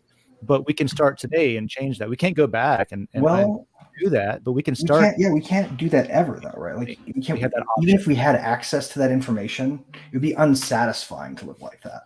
Because ultimately what people do at the very bottom is decide what they're for, given the facts, right? Like, well, okay, we can still operate the same way, but people's reputations would be more easily judged. I guess. Well, and that's what I'm trying. That's exactly what I'm driving. R15 hit it on the nail on the head with the reputation is so necessary now, because it's not just people will say, I believe this because it came from this source. People will discount it. Like if it came from CNN, but CNN used to be like a legitimate thing. If it's CNN archival from 92, then maybe. And that's decided for us by people who tell us that CNN isn't trustworthy, which that's a bad example. Like a better example would be the New York Post, right? The first time I ever got censored on Twitter that blew my mind was I asked a simple question. I had a link to an article on the New York Post, and it was about Hunter Biden's laptop thing, and I'm like, oh, that's weird and interesting. Has anybody seen this? What is your opinion? Right? And you have the bandwidth, and it's like, you know what I mean? Hey, has anybody seen this? And it's just like, never happened. I never sent it. There's no history of it. It doesn't say this tweet's been deleted. Nothing. It was just like a mailing address where you can ask for your information back if you're polite. You know what I mean? There's this huge like Men in Black show up at your door. I don't necessarily like everything that the Post puts out. I think a lot of it and ultimately like that, that social media agency that I was talking about. I think that's what they're really after, right? When it really comes down to it, it's not so much that there are these platforms out there that might be somehow violating whatever enabling act that was supposed to be for, or whatever. I don't know. All that stuff's super complex, and I don't want to comment on it. But ultimately, it's probably what they're after is making sure that when this is all over, someone from the Atlantic Council has a seat on a thing called the censorship board at whatever's left over when they're done, right? Like that's what they're shooting for. That's why they're here. They just can't say that part, because that's not what they were enabled to do. They were enabled to do social media back when they invented it in the 40s. You just gave me an idea of what I'll go out with. Sorry, I'm being very facetious. I hope everybody knows that I'm not stupid. I don't know. On that. I'm just kidding. I'm being stupid. I'm not. Everybody knows that I'm being intentionally obtuse. I'm being deliberately obtuse. But yeah, I just hate that the absurdity. I don't know if hate's the right word. It's disheartening and disappointing that we have literal examples of things that we've been warned about in the past, and we also have reason or easy, affordable, accessible ways to fix it, and we're just not. And I like to talk about this a lot. Benjamin Franklin said, "If people could learn, they could vote to get money. That'll be the end of the republic." I think that was really what they do. I haven't seen that, but yeah. No, I think that was the French dude, the Marquis Lafayette. I think that was Lafayette. We'd have to check. I just read it the other day. They say it was it's they say it's Franklin said it, but then there's like a controversy over whether he said it or not. There always is. They always basically if people find out that you can vote You can make money by voting for it. That'll be the end of the republic, which is what they do. It's like, hey, vote for me and you get some free money. Literally, Right, vote for me and ran on, hey, vote for me, and my everybody husband will get insider stock an income. traders. You know, There's the thing though too. It's like it's the level of absurdity is off the charts. I mean, the whole Hunter Biden laptop thing and the censorship of that. I mean, it would have been a normal thing if a politician's son was on crack. I mean, maybe not normal that he filmed everything and left it in a laptop, but the fact that wacky, honestly, like, who wouldn't have thought that the Post or the Inquirer or somebody wouldn't make a lot of money off that? I mean, that's an obvious thing. I But just hate that no matter what censored like that, you're like, wait a minute. Some really grotesque images. Like, you know, Yeah. Dave said cannot see something that like shit. at the beginning of the show, talking about being in the military. And if you've been in the military or even around it, you will understand what I'm saying. Biden should never have. He's been in government longer than I've been alive, and I'm a grandfather. Yeah.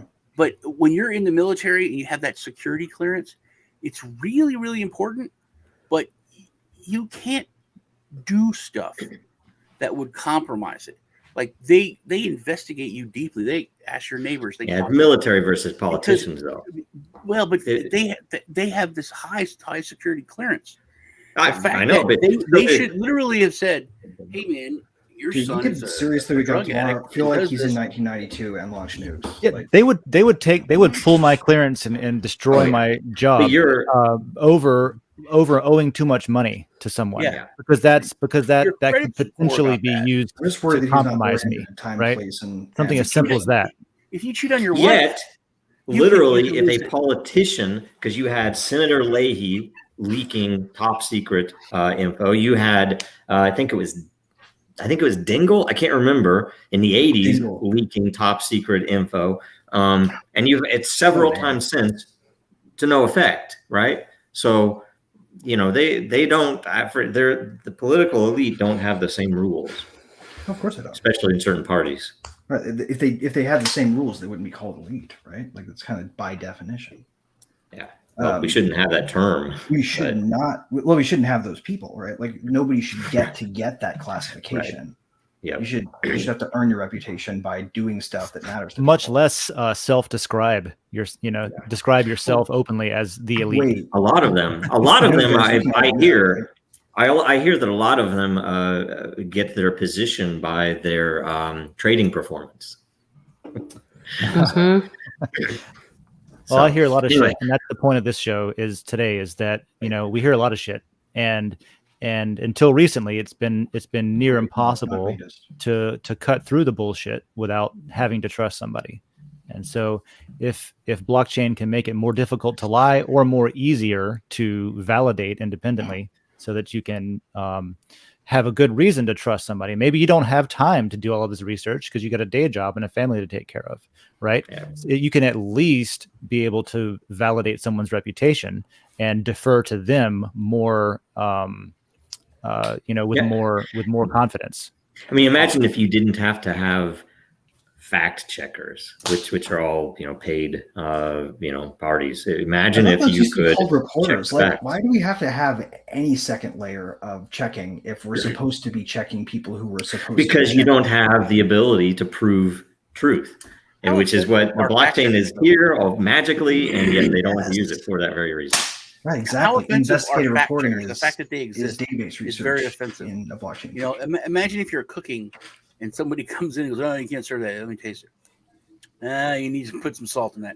It's like you're so stupid that we have to hire people to tell you whether you should believe this or not. That's just it's offensive.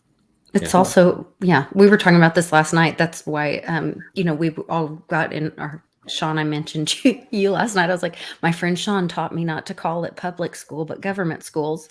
But we were all sent to those little indoctrination camps and told that we don't know how to manage our money and that we all should have 401ks and give our money to financial planners. And we're all too stupid, to make these decisions for ourselves. Right. And we've all been taught that that's the way to do things, right. and that you should work until you die and then become a Walmart greeter or maybe you become a Walmart greeter before you die. I don't Right. know. But, I mean, it's just Zombie greeter. Right. Zombie- And Social Security is your That's most like- important concern because that's the Yes. only way you'll be able to survive on your own after you Yes. age out of working. Lisa, Right. Lisa, take a look over at Czar 15's comment. Oh. Look at the word he used. By the way, it's anarchy whenever I'm Oh. the person who gets to say when it's over, because I Czar, totally I get can interested guarantee and that I you didn't forget use to to say use that we're out that of word time. until about 3 years ago. That you would have said, I'll say it because I don't care about getting banned. The Democrat Party Yeah. is full of shit. You And the can't say that Republicans anymore. aren't much better. There is People no say Democratic Democratic. Party. They changed that word right around when Trump was running. They're changing It's lots of words, annoying. though. And everybody got on. Everyone got on board with it. If you look back, it was a Democrat senator. Now they're Democratic senator. A democratic law. They're all Democratic. It's a process. To me, Every it's like Republican was voted in democratically. He's a Democratic Republican. Well, there's a lot of It's an there's interesting like subject, dialect right? there Like, it's too, sort and of where like you're a- from and No, stuff. man. Well, No, and- not at niche all. It research started thing. about We talk 3.5 about to the whole 4 years empire's ago. myth. And it was just like when that that meme where all the media is saying the same thing. I saw it happen, and I've been screaming about it for years now. And maybe you did. I don't Sean, know. I guess I care less about that just Austin, because I'm not the such of other a day- sports fan, and I feel like a lot of it's sports ball politics kind of stuff, Yeah, and flag waving to Yeah, root for red shirt, the blue shirt. team Right. kind of You know when deal. sports They don't ball want you was, to was acknowledge a the game. derogatory comment? That was a put down, dude. Oh, I he know. likes sports I know. ball. Now it's the actual Pick term. on Sean. Pick on Sean Day. You know something interesting about that, Sean. That was like Austin was telling me this story the other day, and in the story, he was arguing with this guy about whether or not there were lockdowns in the United States, and What? this guy was trying to get people to say, that it wasn't clear from any history at all that there were ever lockdowns here, and Austin got his comments stripped off Reddit because he had the temerity to say, "Come on, man, stop fucking gaslighting us. We were all there. You can't Yeah. tell us in an internet forum that the thing that we all experienced was not a thing." Right? And that's like what you said earlier too about a lot of people not understanding things that seem obvious, seem super obvious, but like a lot of people don't know that there is another building next to the Twin Towers that also went down, like you said. You know what I mean? Yeah. Seems like something like it is very. It's Maybe a lot of open people do know information. that. It's We just public think they information. don't. It wasn't next but to there- it. but was there's- right there. It was very far. I mean, it was. I'm talking about building It was in 7. New York City. Yeah. Yeah. Okay. Okay. But So- the sun used to be yellow and now But it's there- white. Yeah. But there's a lot of with white dog poop. with the meaning of words changing. With this is like Ministry of Truth shit. Like what I was talking about with things we were warned about, where you rewrite what the book says, kind of deal. Right. And this we're not in a this is recession. easier and easier as we get more and more digital because in 1984 you had to collect books physically and burn them and then reissue a new edition, the updated edition, to tell people here's how it was all along, that kind of thing. Right. And you don't have to do that anymore. And without things like blockchain, it's extremely dangerous to have all of these digital forms of information without some sort of independent Right. validation. We're always going to have, to a certain degree, memory holes, but we should at least be able to get consistent, unerasable records of when it's used. Right. Right. So I think that was a good time to close out. I've forced everybody to sit here with me for long enough, and I'll do my actual job and let us leave. Sorry for keeping you all captive, guys. I just have so much fun here, and it's been a week. So, in any case, this is a new game we're going to play. Instead of What's Up This Week with You, we're going to play Parting Shots. Dave. Parting shots. Well, just what I was saying a minute ago. We're living in a very dangerous world because we're just letting things. I don't even know how to explain it, but to say that there are absolutely things that we were warned about that are happening today, and we're deciding not to do anything about it. And I hope that more people ask themselves, why are we deciding not to do anything about it? Is it because it's not important?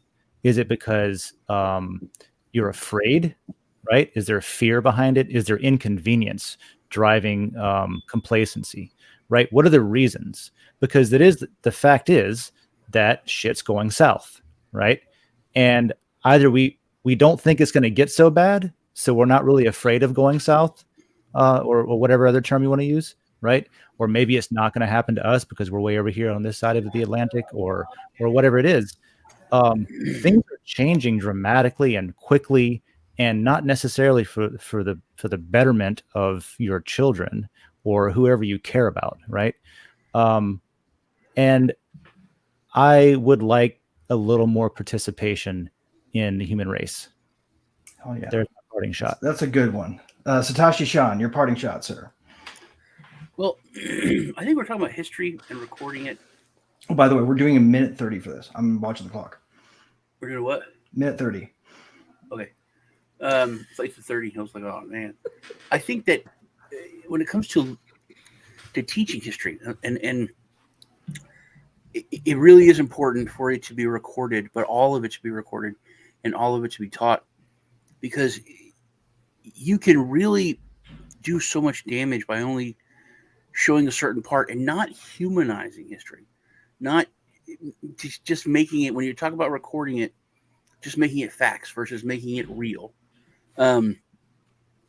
Like what we saw, years ago when everyone was tearing down all of these monuments, and I remember seeing people tear down statues of General Lee, and just thinking that, he was anti-slavery.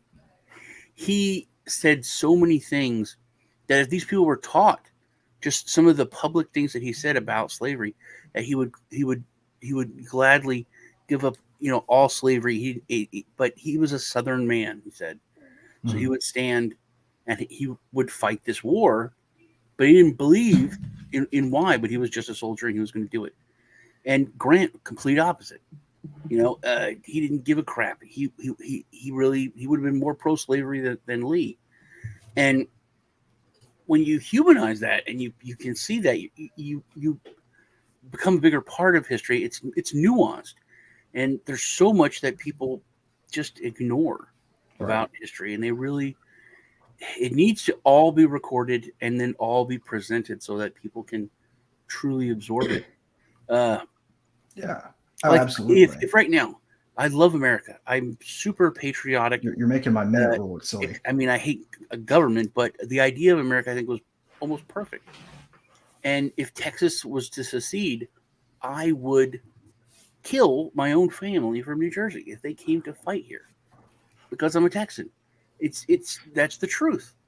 And however it ended, history would usually be written, whichever way. But that's what happened with our own Civil War, and I just think that's something we really didn't go over.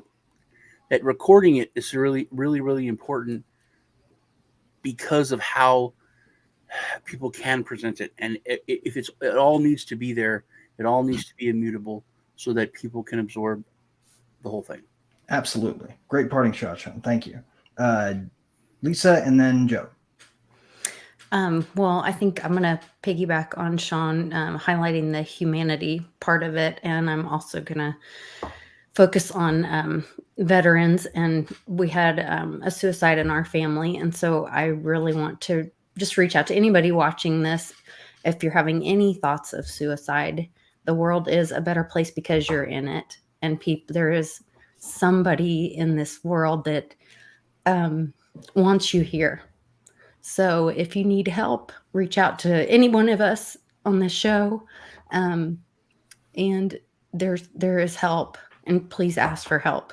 So that's my parting shot. It's a very good parting shot, Lisa. Thank you for saying that. Thank you. Joe, what's yours? Yes. So yeah, speaking of history, I was a history major in college, right? And at first I wasn't that interested. I would say I was taking it because I was taking it. It was interesting, but it wasn't like, a passion. And I had a professor that would actually give these speeches as they were given. And it blew my mind, the difference in, reading something versus, holy shit, I get it. That's what those words meant. That's why they were said that way. And it totally made me passionate about it. Which led to a lot of, what I'm interested in now, where, trying to improve the recording of that history, because it is so typically so corrupted. And it's, it's dangerous if we want to remain a free people or want to become freer than we might be right now. So it's important. And hopefully, we've built tools to do that. And in the meantime, ongoing history, those very tools are under attack. That you should go check out the SEC complaint. Damn, there's that and social media regulatory body again. Our entire letter in response to their initial, they informed us that they were going to recommend that they sue us, or I don't know what the legal term would be, press charge or whatever it is, and that so we wrote a letter, hopefully outlining the vision, outlining the reality of the model and the technology and the innovations, and arguing against at a high level what we knew to be their case. So now we have what they're actually claiming, and I haven't. We don't have a full absolute strategy put together for exactly how everything works from this point on. We know the base level because we already knew that was probably coming. But now that we have the details, we're still reviewing it. And I don't know what we'll make public, what we won't. But, what I would love is to just put all of our arguments on chain and, throw them out there and let people help us build more arguments or put in more info. As kind of a hyper discovery mode, but I don't know if we'll be able to do that. I don't know, following upon what's happening in the Ripple case and the library case, they've been supportive, and we hope that they can help us in, new novel ways as well. But it's important. It's important that Ripple wins. Absolutely. It's important that library wins, and it's important that Dragon Chain wins, and it's important that this doesn't happen anymore. So, frankly, we're going to need at least these wins to keep it from happening to all the rest of the projects, unless you only want, cartoon NFTs and, a store of value to claim for your progeny, for your kids in the future. Here's the liberty I'm giving you. You can sell any fucking cartoon character you want and have it as your avatar on Twitter. That's as long as you provide your government ID first. God bless America. So that's it. That's my parting shot. That was a great one. And I know that everybody is probably on to me by now, but I've been referencing it all day. It is fucking weird. I've actually got 3 quick things. That's all. Just like no big deal. 3 things. First off is, what the fuck? Is this a social media regulatory group? It seems like the only time you hear about the SEC, they're either pissed off about something Elon Musk said or did on Twitter, they're pissed off about Elon Musk trying to buy Twitter, or they're pissed off about an uncensored video platform that's decentralized, or they're pissed off about a place where you can go and say what you believe. And if you're in a community that wants to talk about it, you can talk about it without being interrupted by a government censor. You can be anonymous for real in this place. And if you asked a question today, you're on it. You are on it. And they're about to take that shit away from you if they can. And they're not doing it because they're worried that you got ripped off in an investment scheme. They're supposed to be doing that. And that's what they're claiming somehow that they're trying to do. I hope this gets admitted to evidence. And I hope that the jury is permanently tainted. Look up jury nullification, motherfuckers, because this is bullshit. It's not a social media regulatory agency. I'm not affiliated with Dragon Chain, and so I can fucking say this. Fuck those guys. Point number 2. Go out and learn something today about rhetoric, because I found this really cool hacker who I didn't know existed, who focused on retro engineering code, and I can't think of his name right off the top of my head. And he has a really old volume translated from Latin of the art of rhetoric, and it's really brilliant, and I've just been loving the shit out of that. I'll try to get it into the show notes before we're out. It's awesome. Go check it out. And this guy's history is fantastic, which leads me to my 3rd point.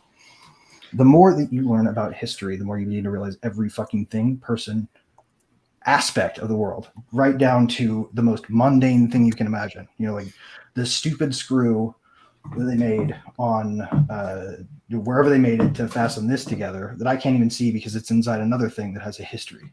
There's a history of molded parts. There's a history of human beings. There's a history of censorship. There's a history of all of it. And each person you meet has both a history that comes from their cultural background and a history of their own personal life.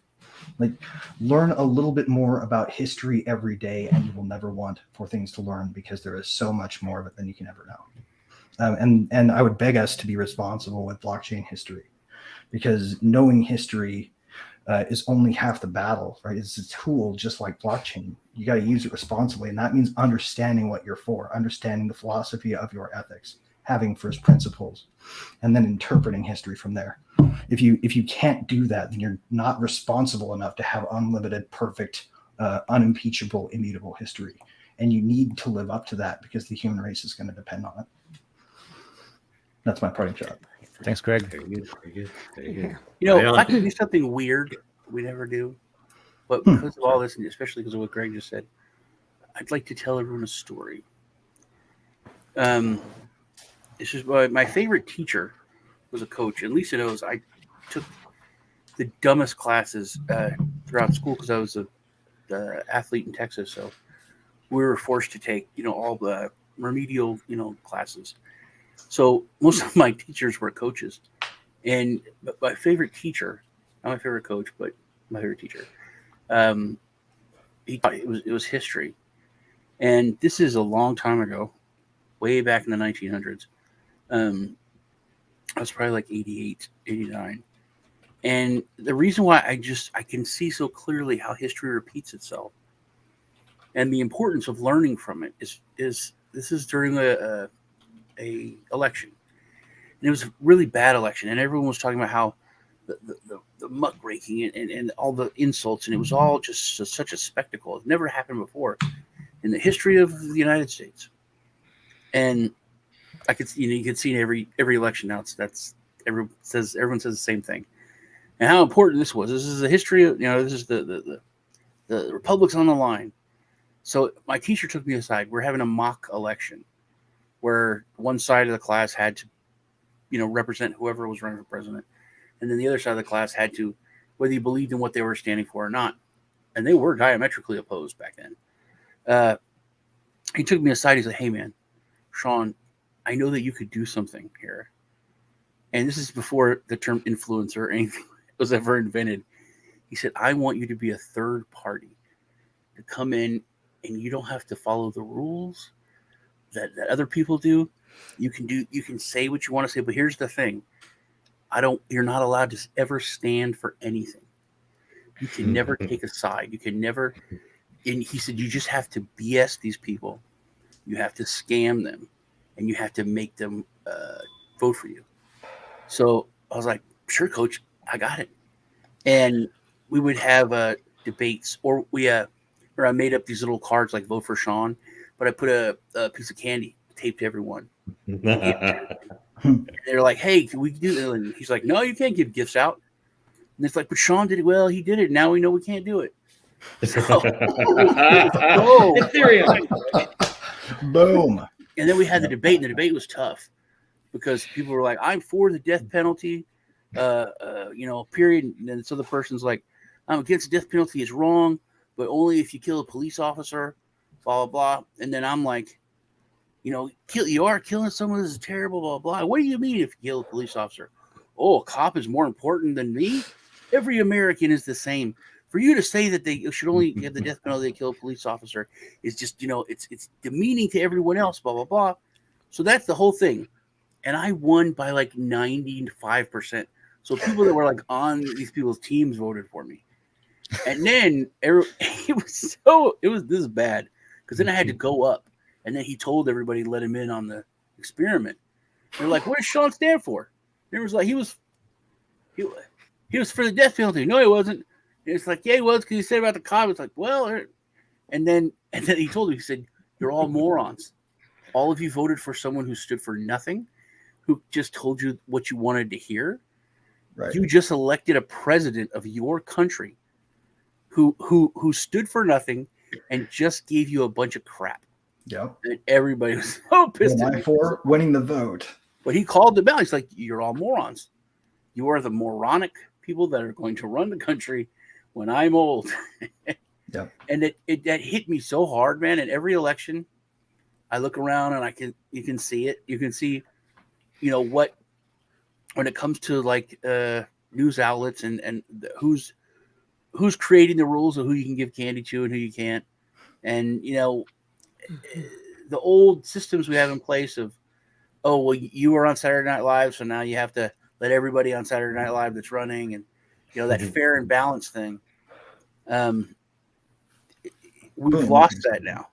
So we really do need to learn from history as much as we can, because we're losing a lot of the safeguards that have been in place for a long time, and it's been bad. It's been crap. And now we're losing those safeguards. It's going to get really scary. Sean, that is a powerful point to close on, I think, because, you know, an individual tool is what history is. You can't ask for a vote to understand how to use it. You have to know for you.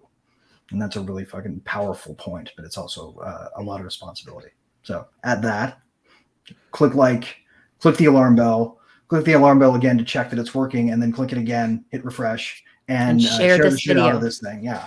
Because the more you do that, the more you reward yourselves, the more you reward us, and the more that we get people to pay attention to the history that's around them. So peace out, guys. See you on Den.Social. Take care. All right.